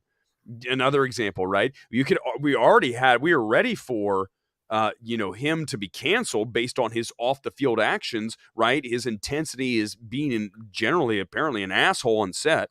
And we were waiting for David O. Russell to be canceled. So it's okay to say that it's terrible. That's absolutely part of this. There's no question about it. Yeah, no, I completely agree with that. I think it's really hard for people to go against the grain, but I think some people don't realize that there's the underlining issues, right? it again, going back to the access thing, and I don't mean just access to a lot of people of just seeing something, right? It's so much deeper than that. When I say the phrase access, it's seeing the movie, but then it's also interview access, right? And if you're running a website, right, you want that Brendan Fraser interview for The Whale. So if you don't like The Whale, you're just going to say what Erick did earlier, right? And say that Brendan Fraser, greatest performance of all time, blah, blah, blah, blah. You're going to say something like that. You're going to say something that's overly positive about the movie so that you're still going to get that level of access. That's correct. That's what you do. And that's sort of like, because it ties into the level of content that you can have and the money that you revenue. So like there's a lot of things that go into it. So if you're a site that's already well established with revenue, you don't need to depend on the studios or someone to buy an ad campaign, but you get a lot of viewership. They're going to want more and more content because they know that's the content that people want. People want interviews. People want reviews. Oh my! How about this, Sharma here? I remember some critics said Wonder Woman 84 is better than The Dark Knight. Oh my God! Can you imagine being that person? This is what we talked about when you listen. This is exactly what I talked about on the top of the stream when we discussed Babylon. When you come out and call it Damien Chazelle's best film, you don't realize that you just effed up in a major way, like a way that history is going to grade you very poorly on that tweet and that reaction. Okay. And just like, I know you liked 84 a hell of a lot more than me, but there's no, I would never. I mean, you gotta, that's what you gotta think about. Like, whoever that is, tell me who that is. Sharma, swear to God, find it for me and I will eviscerate the person right now. I don't give a crap. Because that is unacceptable. Well, come on. You know the other problem too with things is that, I swear to God, I'll do it right now. You know the idea of also like saying like the best movie of the year, like in March, like that's also like a problem. Like you can see something that listen will really resonate with you, right? But in March, you can't say that because you know that you have so many more months to go and so many more movies to see. Well, they're technically right. It's only a couple months in. It's the best movie of the year.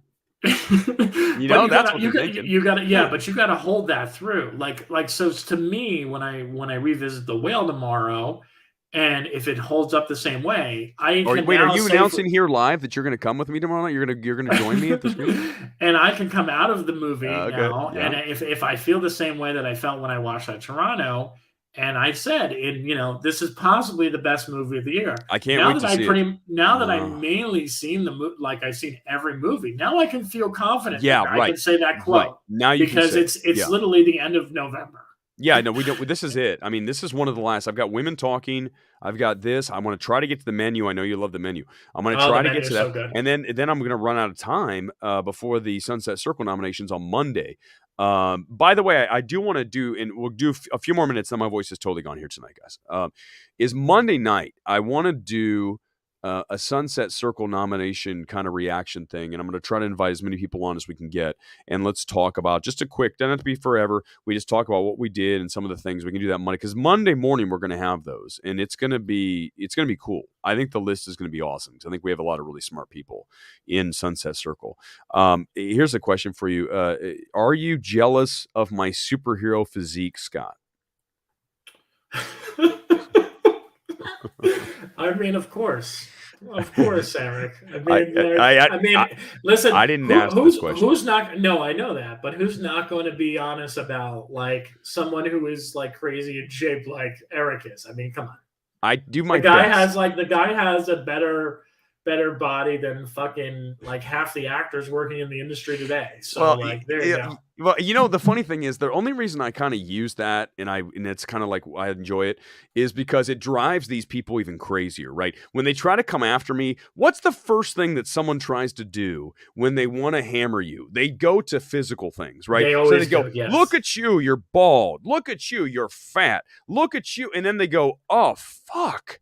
I don't know what I can do with this. I can't do what I want to do. It's the guy who looks like Robert Downey Jr. and has number of times they've always been like questioned of whether you are Robert Downey Jr. Well, and then in decent shape. Okay, I'm not going to say it, but they don't know what to do. Their heads literally explode because they have to go somewhere else, and they're so used to being able to just throw the firebomb, gaslight. Oh, look at you! You're some fat dweeb. Whatever, you know how it goes. And I'm not saying that about you, but you know what I mean. You disarm them, and that's why I do it even more. I like push even more. Like, okay, guys. But the thing is haters, instead of hating, right, Scott? How about we turn this into a pod? Why not just be happy? Why not try? If you don't like one of the reviews one of us have, or we come out of Babylon and you love Damien Chazelle, wait till you see the film before you have a comment. That's one thing. And then the other thing is don't take it so personally. Are you Damien Chazelle's mother? Are you, who are you? Why are you so invested in this? I mean, it just is so weird to me, these stands. It's like, man, I'm a stan of a lot of things. I love Elizabeth Olsen. I mean, here it goes again. But I also know that if I see a bad movie by Elizabeth Olsen. Stewart here? Come on. The same thing for you, Kristen Stewart. But if you like Crimes of the Future, we both know is one of the worst films of the year. I mean, it's easily in my bottom 5 of the year, and you would never tell her it's good. But that's what I'm saying. But some of these stands could never even go there. Well, no, and that's the funniest thing is that there's people, again, I always tell this story, and I've never told it, obviously, on this stream, but, I talked to Jason Blum, and I'll never forget this, when the first Purge movie came out, and I was in Philly at the time, and I did an interview with him.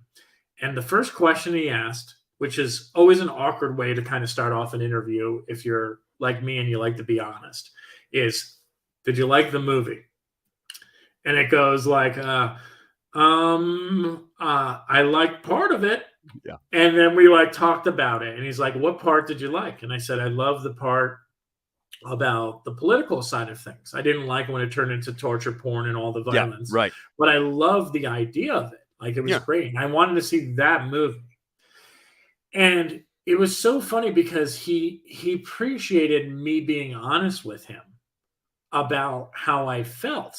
And to kind of tie into Kristen Stewart and I have talked about her movies. And she's the reason why I connect with her and I like her so much is because she's very real. I mean, she had this whole thing that came out that I think, from a celebrity point of view, it's kind of bad that she's so honest and so transparent with herself. Like she said, like, I don't have a lot of movies that I'm proud of, or I don't have a lot of roles that I'm proud of. She's said that to me numerous times. Like, I remember I was at a party with her one time and I talked about this movie that she had coming out. She's like, oh, that movie's crap. She told me. She literally told me before I even saw it. She's like, that movie's crap. No, she did. She really said that? That's awesome. Don't say what the movie is. That's going to get No, I'm not. No, because I know. I know you won't do that. I'm just saying.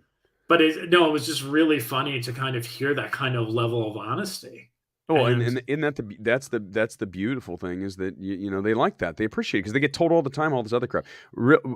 Thank you, by the way, Aaliyah's like, you take another shot. There's an Elizabeth Olsen mention here on MMT. Sorry, you guys don't understand. You do not understand. Have you seen her in person, Scott? We all listen. This is what nobody seems to understand. What is that there are people who we all really like. And that's the way that it is. It's like, it's going to be like that for him. Of course it is. Elizabeth Olsen. For me, it's Kristen Stewart. I mean, it's so crazy that that's even used as a weapon against people. It's like we all have people who we connect with. It's like we do this because we also remember at the end of the day, we start off as fans. Yeah. Like I think people forget that, like, as a critic, you are also a fan of like this, because if you aren't into movies and TV shows, then why are you doing this? Yeah, 100%. We want to love these movies, right? We want to love them. I wanted to love Babylon. Oh my God, it kills me. Someone asked me today on Twitter, it like was crazy because someone was like, what were the 3 biggest disappointments? I can't remember what the third one was, but I remember like Babylon, Nope, and then there was something else that I really I went into, and I was so bummed that I walked out of it and was like, oh. I didn't like this. Well, I know, and we don't want to be like that. We don't want to. Okay, we a few more minutes, but I just want to. I promised in every stream we're going to do something called the physique critique. Oh, I've seen this in the last okay, one. here we go. Well, let's do it tonight. It's a quickie. It's an obvious one, but it's not going to take long to break this one down. Here it is. It is Sylvester Stallone as Rambo. I think that was Rambo 3. Which one? I think that's Rambo First Blood. First Blood. Okay, he got bigger and bigger and bigger and more cut and more shred. In fact, I think that's not even as big. Hold on, there's more here. I mean, he's like, that's ripped and like Bruce Lee looked great, right? But I mean, right now, let me just quickly give a physique critique to Rambo Stallone. You have great definition. He has you can see the deltoids there. You can see his buys look good. Now, granted, he has the gun jammed up against his buy to give it a little more pop. I see tri definition. I definitely see very good traps. He's super lean. I mean, this is like a 3%, 4% body fat. So he looks really good. So that's our physique. I mean, there's not much. Do you have anything you want to add? He looks good, right? I mean, Scott, is that not a really, that's like an A physique. I mean, I would never be able to look like that in my entire life. Don't say that. Do not. No, listen. First of all, I always say this. You have the drive, Eric. Like, you got to be honest. You have. I'm not going to lie.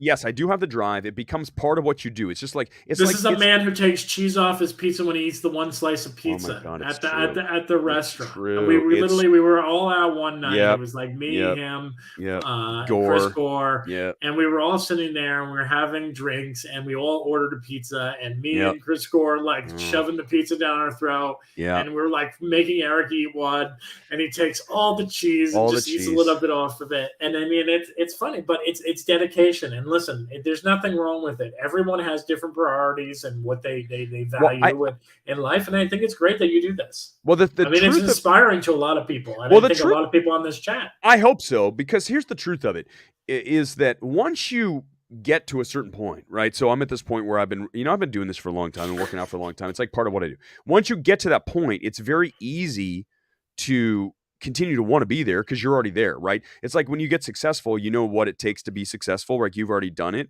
I think the hard part is just getting that initial start. So once you initially get into it and it becomes like a routine, I think anything in life where it becomes just something you do, then you just have this ability to pick it up and to just do it without questioning it. Like I don't get up and go, I'm not going to the gym today. I'm going to the gym and I'm actually looking forward to it. So, it's kind of just about like a mindset, and it goes for anything. You use that for anything in your life. But no, I appreciate it. Okay, no more physique critique. I'm going to 5-minute warning because my voice is done. We've done an hour and a half, this is, by the way, the longest MMT ever. And the only way I get through this with you, this is officially, you have appeared on the longest ever. I'm not saying that's a good thing, by the way. No, I don't want to subscribe to your newsletter. Get out of here. Okay, hold on. A few more. I think it's adorable, especially because Elizabeth Olsen seems very nice as a person too. Bonus, she's also hot. I mean, listen, she's like, oh man, come on. I don't even care if you guys go like that's creepy. It's not creepy. Why? I mean, she's a good-looking girl. So be it. And by the way, I want to say this: when I met Kristen Stewart in person, okay, at that event for Spencer. Very beautiful. I mean, she's petite. She's not a big. She's smaller, and she's just got a gorgeous face. So it's like, it's just reality of it. Charlize Theron, another person that when you see her in person, you're just like, oh my god, she's tall. Charlize is really tall. Oh my god. We meet these people, and they typically look how you expect them to look. But at the end of the day, I think, like you said, it comes back to you still value them as people, not as commodities. So when you're talking to them, you're talking to them as a person. When I talked to Elizabeth Olsen, we talked about Mary Magdalene, Marlene, blah, blah, blah, that movie. And she was kind of shocked that anyone was still talking about that film. That was like, at least, I love that movie. I mean, it was like 7 years after it was out. I met her in like 2018. It was out in like, I want to say 11. So it's like 7 years. She was just like, well, you want to talk about that? I'm like, yeah. But I think that's the thing is then you're treating them like a person, not like, and that you're hitting them with something that's, not obvious. And when you say like Kristen Stewart told you that one of her movies is bad, that's because, why they say that? Because they know you're a real person, not a shill. Yeah. Because otherwise they wouldn't say it to you. They wouldn't. No, it's not true. They wouldn't trust you with that. They'd be like, well, he's a shill, so I'm just going to say something shilly back to him. Yeah, I mean, that's the thing is like people don't like being lied to. No. I think that's something that I think, and you got to remember too. This is something that I think it's also something that doesn't get talked about enough. Is that normally 9 times out of 10 when you meet a celebrity, their handler or their rep is like right there next to you, and they're watching the interaction. And I think that's really important for people to know. Because Yes. if you're just someone who's going up and you're having a conversation with someone and you're just telling them how much you enjoy their work or you don't like their work, it's much different than someone who's just going up and grabbing a photo and that's moving away from them. And that means a lot to publicists. I mean, there's a lot of publicists that I know who've had bad experiences with people in the industry who have told me they will never let their client talk to so and so. I believe it. Because they get kind of creepy. And the other thing is you have to judge, like any conversation, right? If you ever go to an event, you're talking to somebody, you can kind of tell the interest level. So, okay, here it comes. Bring you back to Elizabeth Olsen. When I was talking to her, if I got the feeling that she didn't want to talk about the movie or it was like the conversation was over, I'd be like, we're done. But I didn't it clearly wasn't. We talked for like 15 minutes and I wasn't like being creepy or weird. I was just having a normal conversation. So I think that that's the thing. And we've been there. Like when we were at that Kristen Stewart event, right? That one guy comes flying up out of the audience and he's like trying to give her a script.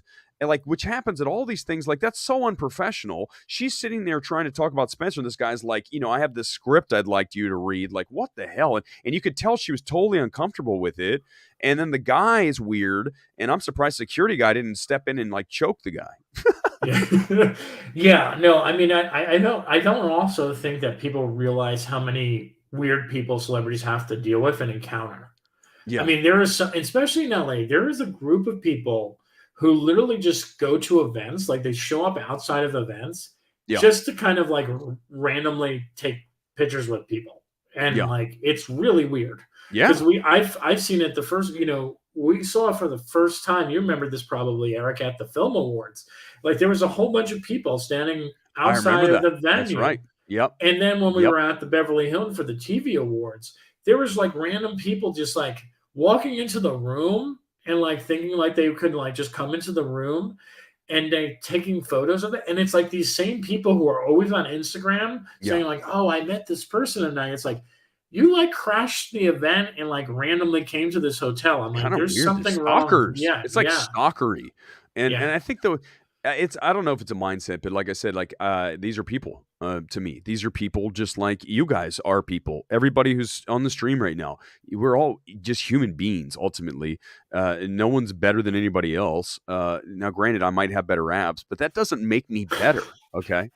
Okay, I'm just going to clear this up right now. I'm only going to do this one time. This is the only time, and I'm never talking about this again because I never really talk about this, but I don't give a crap. I'll do it right now, Scott. But since you're here, you're going to laugh when I do this. Apparently someone in the Brett is saying that I think Erick is gay. Okay. Let me be 1000% absolutely unvarnished right now and absolutely transparent. Not gay. But if I were, who gives a crap? It doesn't matter. But the point is like, why can't I be metrosexual? Is there something wrong with that? It's just weird. Like I don't even judge people based on that. So who cares? Whether you are or whether you're not, you're a person. I don't put labels on people, whether what their sex is or what their race is. They are people. They are human beings. That's all we are. We are ethereal beings that are jammed into a physical state. That was a little deep, Scott. I'm sorry. I mean, all I was going to say is just, you don't have to announce it. I think that's the thing. Like there's people who are so, I don't know. It's also weird about this the generation that we live in right now is that, people are so are into labels, which is crazy because I felt like for the longest time, people hated being labeled. And now all of a sudden, everyone likes to be labeled. I don't want to be labeled. That's why I don't even talk about it because it doesn't matter. It's not who I am either way. Either way. gay or straight, it's not who I am. It's not my label. By the way, Flo, thank you for watching. A German fan. By the way, no, look, check it out. This is hilarious that you say this. I have a soccer jersey on. It's Arminia Bielefeld. I think it's a German team. I just saw this and I go, I got to get this. So I do have it. I just have to. It's cold as hell here in LA. That's why I got to wear the bomber jacket now. It's no longer like 95 outside at night anymore, Scott. It's like 40. Yeah, I know. It's been crazy cold, which is nice. As someone from the East Coast, I actually kind of like that it's cold. No, I don't mind. I don't mind the seasons, but that's why I still have the football kits. Hold on, let me make sure I get this exactly. I guess I should apologize to your viewers that I'm not as in shape as Erick. Oh, we're not going to judge. We're not going to, and But again, I told you why. I'm not kidding you. At least I'm being honest here. Again, this is the beauty of this.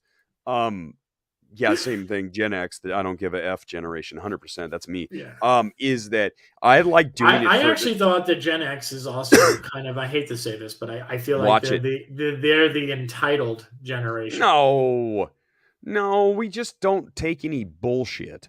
There we go. Thank you. I got it. Is it Bielefeld, right? Second division. I'm telling you, my soccer kit collection, Scott, is no football. I know. How many do you own? I like 100. At some point, I'll take a pic. I'm not kidding you. Some people collect shoes. You collect jerseys. Thank you. You know, that's the funny thing is, whatever you like, find something that you like and go get it. And this is my thing. I just wear it. It feels comfortable. Tonight I've got tights on. I walked into this Holy Spider thing and the guy looked at me like, look at this guy. I came from the gym with my tights. I've got socks pulled up that are like crew socks. And I've got my shorts on and this outfit. And they're just looking like, who is this guy? I don't care anymore, Scott. I'll show up looking like that. And it's Hollywood. You can get away with that shit. Oh, and I want to clarify before someone ever says this in the comments after this video. I read that message wrong. I thought it said Gen Z. Oh, yeah. Gen Z is the ones that I feel like are very entitled. No, don't worry. Yeah, Who cares if they come out? I don't care. That's the thing. The beauty is when you don't give a shit about what other people think, they don't know how to handle it. And they freak out. That's me on Twitter. They go, oh my God, he's doing it again. Why isn't he capitulating to what I am saying? And I'm like, because I don't give a crap what you think. Especially if you're disrespectful, then it's over. Okay. You can come in and say, hey, I saw Babylon. I don't agree. It's this and that. You can't go, oh, look at this guy. I think he's a shill. He's an idiot. Who makes him a critic? Like, just who? First of all, why are you so disrespectful? Second of all, who the hell are you? And third of all, I don't owe you an explanation for anything. Like, you don't owe anybody an explanation. I don't owe anyone an explanation for who I am. And the fact I even had to announce whether I was gay or straight, who gives a shit? I mean, I don't owe anybody anything. But the point is, I'm also not afraid to say what the truth is. That said, you know this. I've taken you to West Hollywood a ton. I say, let's go, Scott. We're going to West Hollywood because I don't have a problem. Like, it's because, again, I don't care. Labels don't matter to me. And if you can't tell by the way I say that I mean it 120 million%, which is impossible to do. Yes, Erick can take me to West Hollywood for a drink, and we can go to a place where they're playing Drag Race on the television. I love it. Or we go to the most manly dive bar. That's right. In Sherman Oaks or somewhere. Oh my God, I like that place too. I'm comfortable anywhere. I'm not really a frou-frou-y guy, but I mean the parties are like that. I love going to a good dive bar. That's the Ohio kid in me. I mean, I grew up in Columbus. You're East Coast. We're not like frilly guys. We're just like normal dudes. By the way, I'm from Gen Z, and I agree with you, man. A lot of people from my generation need to have a tough screen. Thank God I have parents that gave me tough love. Good job, Solomon. Your parents raised you well. And don't if you don't need to be praised all the time. If someone is, you just do your thing, and it's just that simple. Don't worry about what other people think. The thing with reality of is that it's tough out there. And if you are constantly being like coddled, it's only going to hurt you later in life. Isn't that true? It's never going to get easier. Life gets harder as it goes along, and the older you get, the more shit you have to deal with, and the more stuff that you learn about.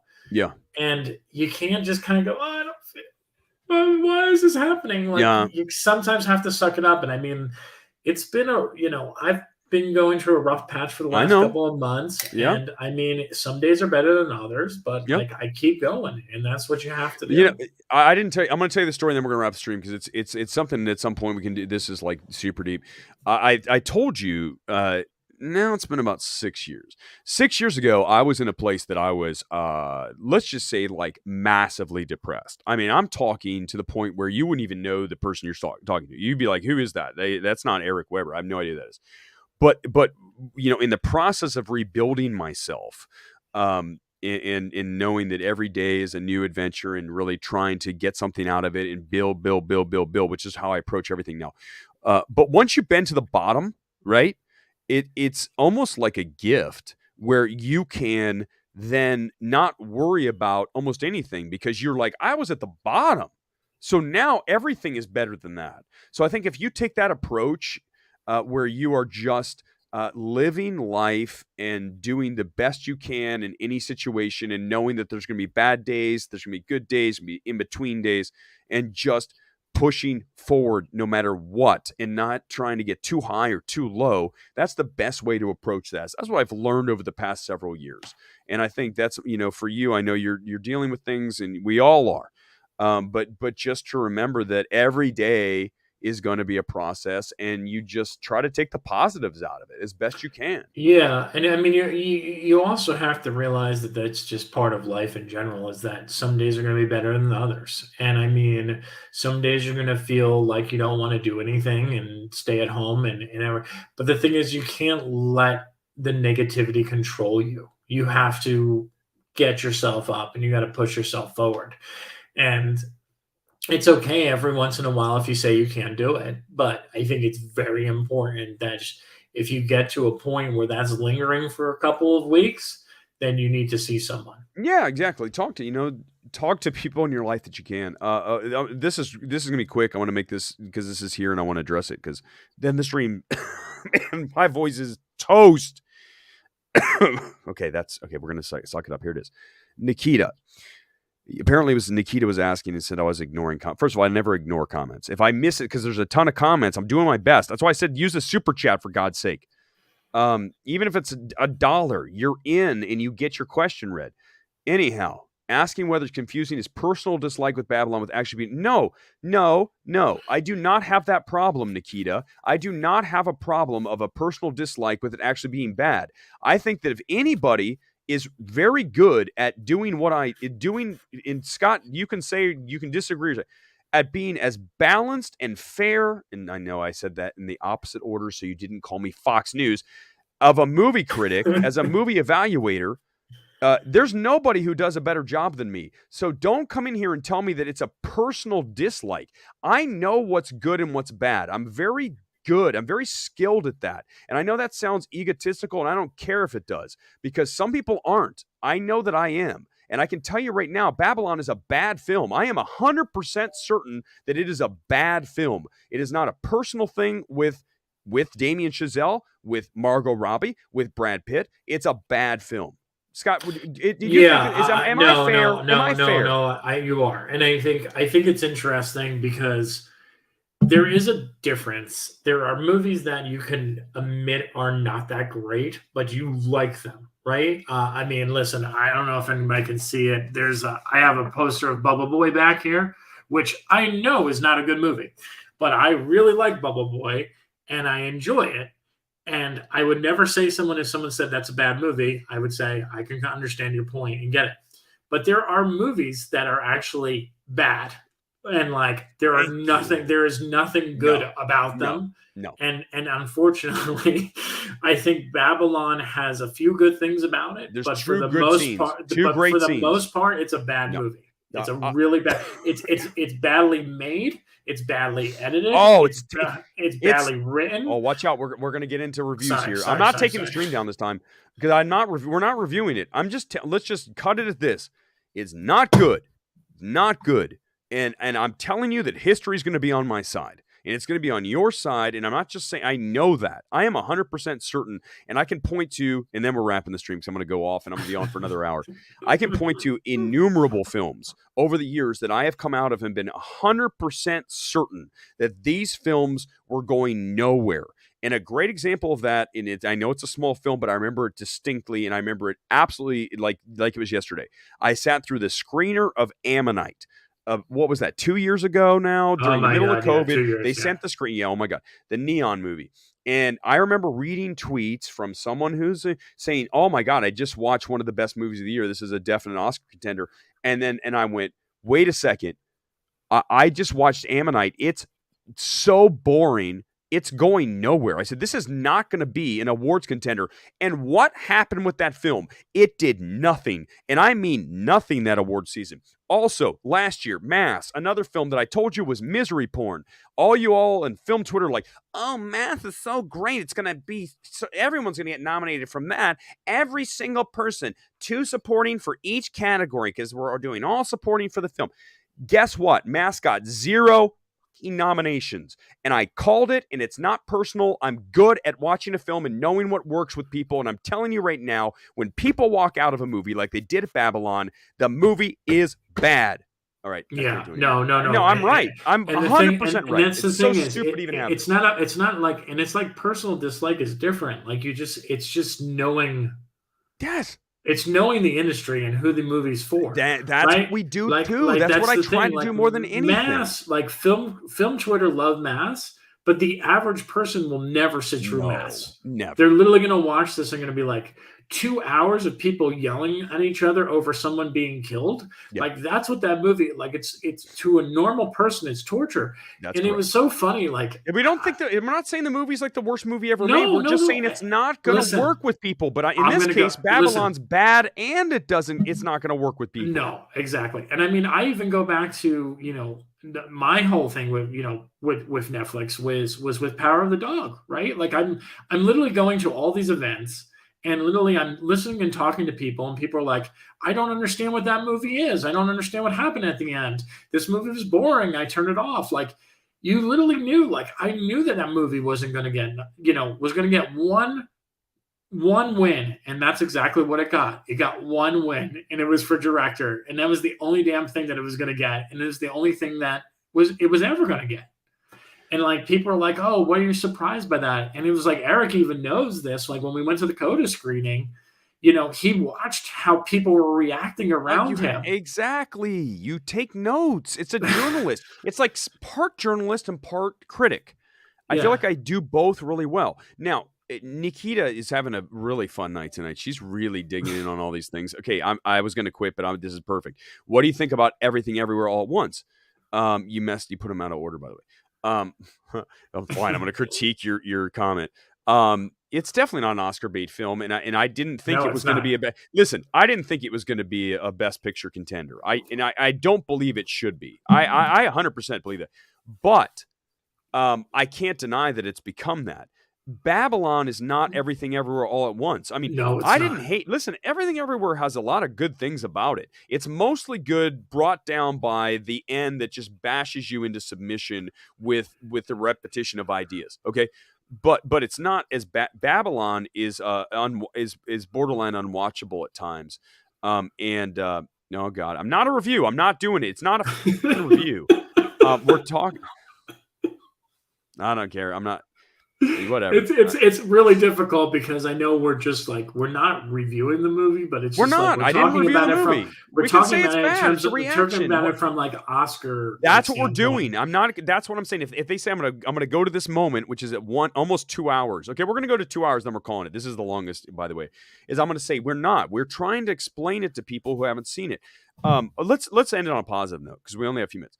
Tar is by far, if not the best film of the year, it is up there for me. I know you're not as high, and I want you to see it again, but I'm just telling you that Tar, of all the films that I've seen this year, Tar is easily in the top 3.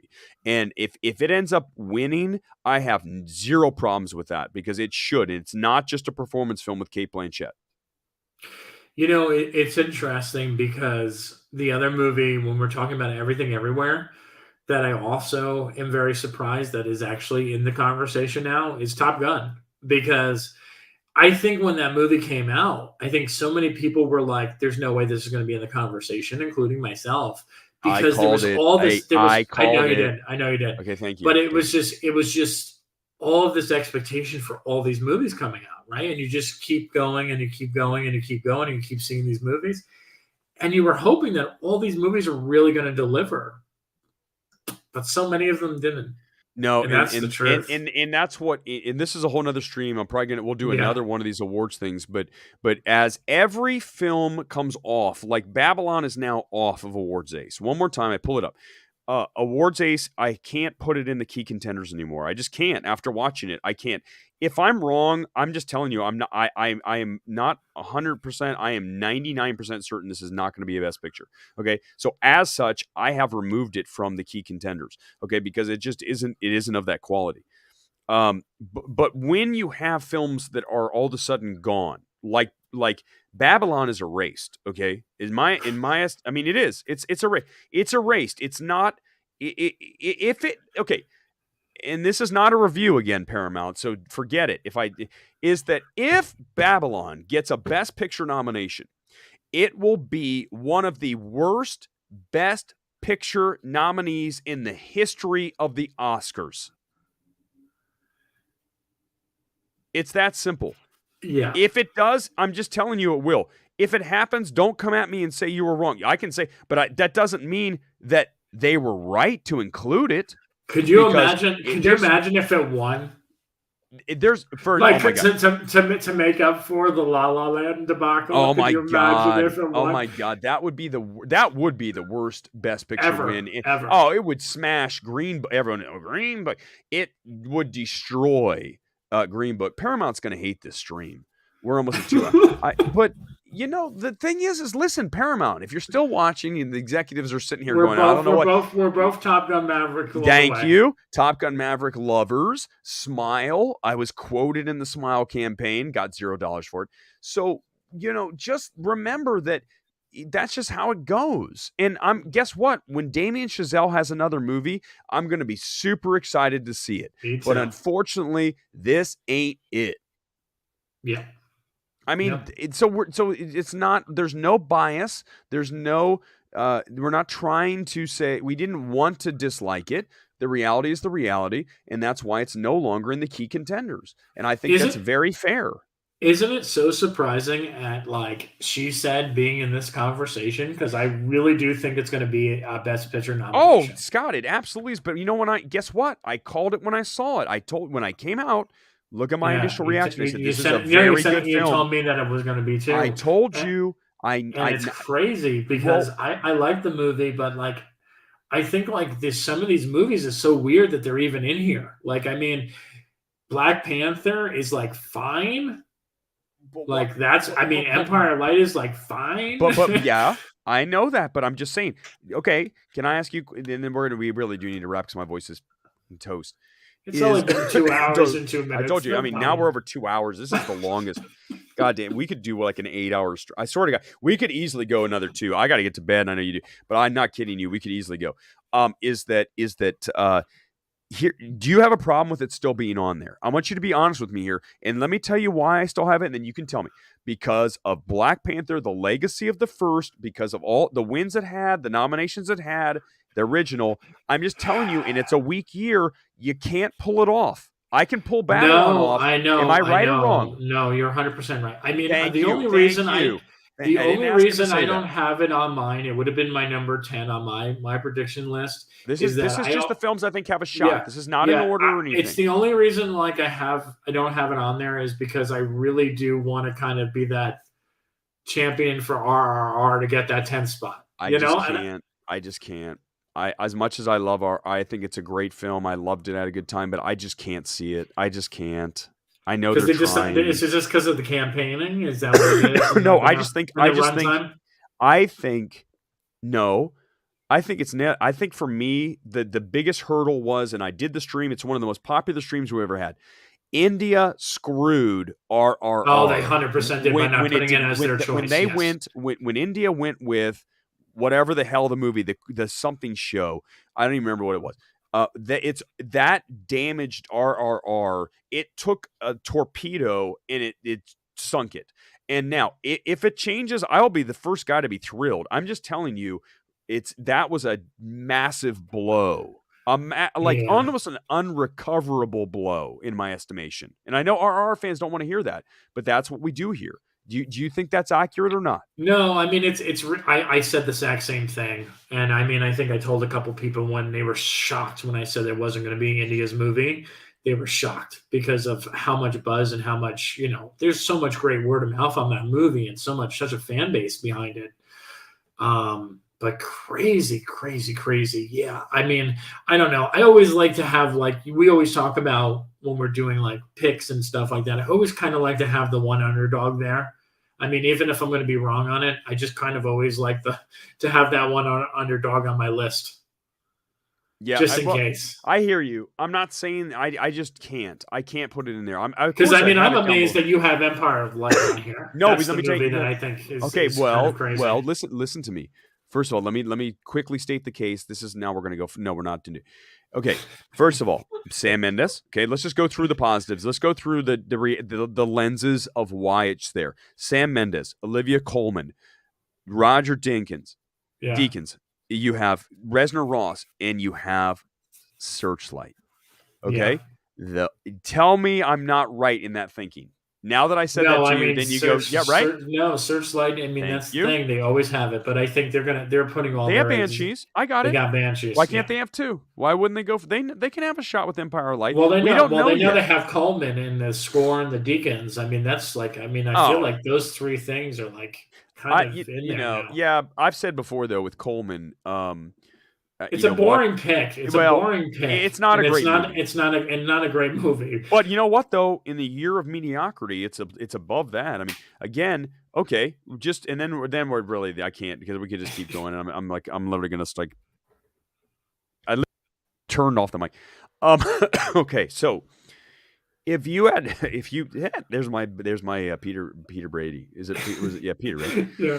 Time to change. Okay, so if you had to watch Empire of Light again or Babylon, which one are you watching? Oh my God, no choice. It's Empire of Light. Okay. If you had to watch Empire of Light or Women Talking, which one are you watching again? Empire of Light. Okay. If you had to watch Empire of Light or Black Panther Wakanda Forever, which one would you watch again?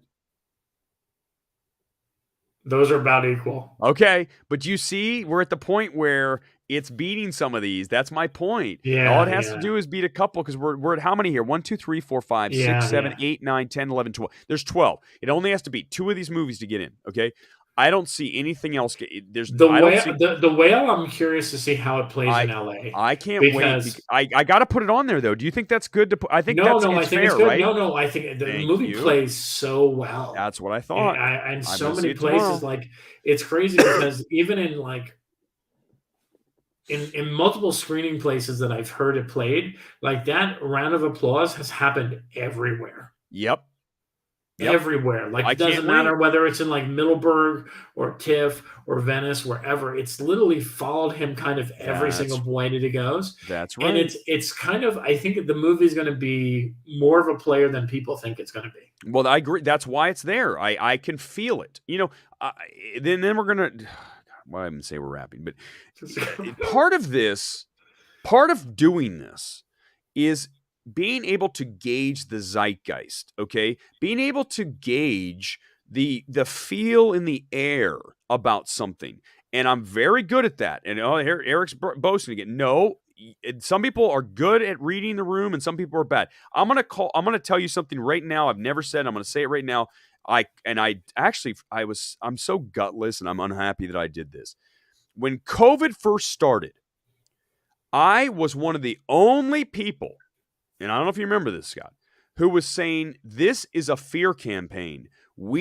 I worked in the media and I've never seen anything like we're experiencing right now. This is a propaganda campaign that we are being shoved in our faces. When COVID started, I'm talking in March of 2020. I'm not talking in March of 2021. I'm talking 2020. I said, this is a propaganda. There is something wrong about this. And this is there's something really off. I have this weird, almost sixth sense to me that's built into me that has this almost way to feel things in almost a way that it's very in touch with like my soul. And I think you're going to see that when you watch the show, is that it's so pure who I am. My being is so pure, and I try not to be egotistical, but it's so pure in the thoughts that I can read people like you wouldn't believe. And so I can also read situations really well. And when COVID started, I go, there's something seriously messed up about what's happening here, and it's not COVID. There is something happening by the people or the things behind the scenes. There's an agenda here. There's an agenda. And I sniff out agendas really well. And you know that about me because I don't have an agenda. And that's why we get along. Because when someone has an agenda, I feel it. And I'm telling you, one of the things I do well with these films is feeling almost like the overall in the air, what's going on with it. And I can't describe it, but it's your intuition ultimately. And your intuition, you have to listen to at all times. And I'm telling you, for whatever reason, I've gotten really good at doing that. And my intuition quickly on COVID was, I think when we now look back at COVID in this, and I'm not going to get canceled, hopefully YouTube cancel me. No, when you look back at what happened at the beginning of COVID and the reaction to what we did, shutting down the schools, all the things that we did, I think it's very fair to say that what happened was a major overreaction. Now, do I understand that we were freaking out and all that? Yes, but I think also I knew at that time that what was happening was a major overreaction. And I was saying that, and people were like, "Shut up! Oh, you don't know what you're talking about. What is this?" And I think it goes back to stick with your gut. Okay, so Scott. It's a very long-winded way to say that the reason I have some of these films still in here is that I feel my intuition is these films will be players or are at least still in the game right now more so than these other films. That was the longest way I can answer that for a guy that said I want to get off the stream at 2 hours. No, and you're 100% right. I mean, and I think it's also you've seen and you've been watching how people have reacted to things. Mm-hmm. So you kind of know how that is. It's sort of like people were always like, Brett, like if I could, I would. Oh my God! Sorry, no, dude. it was. That's why my favorite thing. I can turn off. Oh, okay. Yeah, okay. no, I heard mine. You're good. Okay. No, my favorite thing was like last year. I always loved this. The whole thing was people with me with Coda. They were always like, oh, like what is with you? Blah blah blah blah. Yeah. It's like just go and experience with people, and you'll see why I think 100%. This way. And it's like people didn't understand that. It was like, oh, all of a sudden, and like everyone's like, that was fucking bullshit that happened a couple months ago. Oh, this is fucking Coda one because it's like no, because like if you fucking read the room, that was the way it was gonna go. And I remember, you know what? When we went to that, okay, so late in the award season. By the way, Leah, thank you. I am a unicorn. No, I don't know. I don't know what it is. I feel like, the higher being, whatever God you believe in, just when he just says to me or she, just be as real as possible and don't put on any bullshit. And I can't do it and I won't do it. And if people don't like it, I don't care. Because if I did, then I wouldn't say some of the things I say, and I wouldn't have the beliefs I have, because I'd be like, well, wait a second. Maybe someone will think I'm bad by saying at the beginning of COVID, I was really suspect about what was happening. That makes you I don't give a shit, because that's my opinion. And the thing is that you really have to stay true to your beliefs. And I think if that's why Scott Menzel is here tonight, and then I'm gonna wrap with a love session with you. Is that he's a very real, unvarnished person, and that can be, a detriment to some. Like I know that's one of the things that you try to do the right thing, and you do the right thing, and you're a man of great conviction, and sometimes that turns on you, and I know that's one of the things that we fight. Yeah, no, it's really, really difficult, because you can really care about the greater good, and you can really care about a lot of people, and that also gets used against you. Because if one person feels like you're not paying attention to them, then it's like, oh, he cares about all these people but doesn't care about me. And it's like you can only do so much. Like it's like you cannot. No one's perfect. That's what people don't understand, is that you're always going to have flaws. And that's the thing, and just accept them and try to improve them. Yes. But ultimately, just go with your gut and don't be afraid to say what you believe. It's Eric. It's unfathomable, and we're not fully able to grasp the presence. Okay, I don't an it thing. I don't. Listen, whatever it is. Listen, and we are done. I want to thank because this is actually the perfect way to end this. The first person that ever appeared on MMT, other than me, was the man on the right side of your screen, Scott Menzel. So now is it 8 months later? Because remember, we did the Batman. Yeah, it was for the Batman. We did the Batman. You were the first. The fact that we are here tonight, I want to say thank you for being a great friend. Obviously, that's what goes without saying. And being here at the beginning, and now 8 years. 8 years. Oh my God! Can you imagine? 8 months on. Dude, if you're doing this 8 years, I hope you're bigger than Soups. Well, let's pray that. I mean, but the thing, maybe I need to be more of a shill. But guys, thank you for all for watching. Thank you for subscribing. For everybody out there, we really love you. And Scott, I'm going to see you tomorrow. Yeah. Yes. Yeah. I'm going to see Menzel and I. Menzel and I are going to the Whale tomorrow. It's my first screening. It's his second, and it's going to be very awkward if the two of us are sitting there. And Brendan Fraser and Sadie Sink and who's the other one? Sorry, Hong Chow. Yeah, when she's there, when the three of them are there, I'll be familiar once I see the movie. If I go, oh man, that's a sappy movie. I didn't like The Whale at all, and then it'd be like really bad. Then when we go to the after party with all the actors there, I'm gonna go to the corner with my vodka tonic, and you can go talk to them, and I'll be like, "What's Eric doing? He didn't like the movie." Can you imagine I don't think that's gonna happen. Well, first of all, I don't think how are they going to even control all those people talking to Brendan Fraser? Talking about that, because everyone and their brother wants to talk to him. And you will here again. Okay, God damn, we should have wrapped. It's 2 hours and 15 minutes. People are like, geez, almighty. Put Scott's link up. Just go to his Twitter and he'll take care of it. It's weliveentertainment.com. We live entertainment. I mean, looks like live. Entertainment.com. And then his Twitter's Scott Menzel. Just search for him. He's out there. Menzel. Okay, so you're exactly right. Tomorrow's going to be a real interesting test. When you have Brendan Fraser here, you have to make sure that everyone gets their moment to get their selfie or have their moment with him. But the key, what I said there twice, was moment. You can't. Okay, this is it. You cannot allow someone to go up to Brendan Fraser and monopolize him for 20 minutes. You have to have a PR person there next to Brendan saying, literally, like when Brendan makes, like, let's imagine I'm doing one and you're there and you're the PR person. As soon as you see me go like this, like I just go like, and then they, okay, that's your cue to they go, okay, that's it. Because the best PR people do that. I've seen it. When I went to go meet J-Lo at a party, it was a really small little party. They go, hey, Eric, let me walk you up to meet her. And I didn't take much of her time. I did get my selfie because I do love J-Lo and she's super hot. But the thing is that I didn't also monopolize it and talk to her for like 25 minutes, like some of these people with these things. So tomorrow night, I'm going to pay attention to that. How much does someone there to control the Brendan Fraser freaks? I'm trying to think. I'm already pre-planning what my 30-second of conversation is going to be, what I'm going to say to him. Well, you've already seen, you love it, so you're genuine. You don't have to worry about it. You just go, my God, it's amazing. And I just know, I think I'd like to talk to, the real thing about that is, and why I would rather do an interview with him is that I would love to talk about how he feels about all this bullshit of the industry that kind of threw him underneath the bus.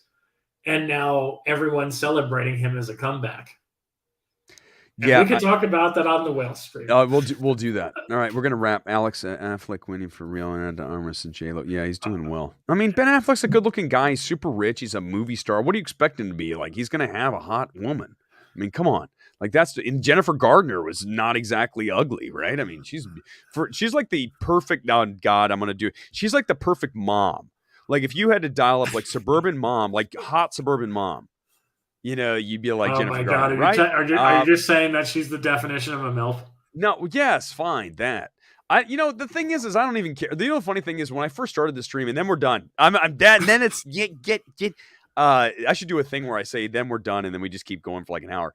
Is that when I first started the stream, I didn't lean into like just saying what the hell the reality is as much. Now that I've been doing this now for 8 months, you just go, I don't give a shit, and I don't care anymore. And then ultimately, like I said, the haters on Twitter, the haters wherever, they just go, oh man, I can't get it. Because people want authentic. You're authentic. I'm authentic.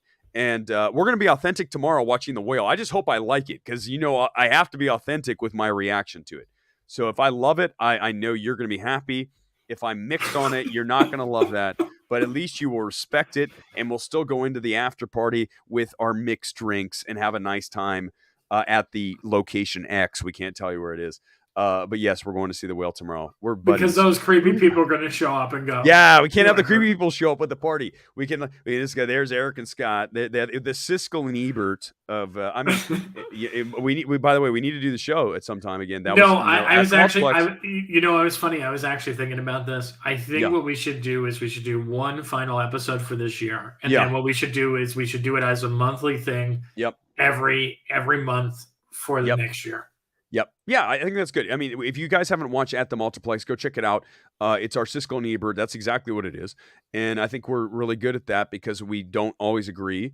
And I think we both are obviously very heartfelt with our opinions, and it's good. So we need to do more of that. I mean, this is a good stream because we have good chemistry together. That's the reality of it. Yeah. Thank you, Retro No Girl. Yeah, it's fine. It was a marathon. It's the longest one. Don't expect this to happen all the time. Even if Scott comes back, I'm turning the damn thing off. And then, okay, I got to get this. This is good. Again, Scott, you want to go ahead and answer that? Come on. Really? I mean, I think it's pretty high. You're not, but you're not Ebert, dude. You're Ebert compared to me. You're not Ebert. Come on. Ebert was, dude, you're looking good. I got to be honest with you. You do like the hair and stuff. You're looking good. I'm not just saying that. You're not my man crush, but my man crush is Brad Pitt even after Babylon. But you do look good. I'm not going to lie to you. Thanks. I can't. How am I going to lie? I'm terrible at it. I'd be terrible. Thank you, Brett. Good conversation from Australia. All right. Scott Menzel, good night. I'll see you tomorrow at the Whale. All right, sounds good. Safe Brett, travels. Make sure you say hi to Hugh Jackman for me next time you see him. That's my man crush. Oh, my God. If I see I will freak out on him, too. It's another one of mine. Guys, thank you again. MMT is going to be out at the 2 hour and 20-minute mark here on this Thursday. Thanks for watching, guys. We'll see you back here Sunday night. Good night, Scott. See you tomorrow. Good night. Good night. Peace out.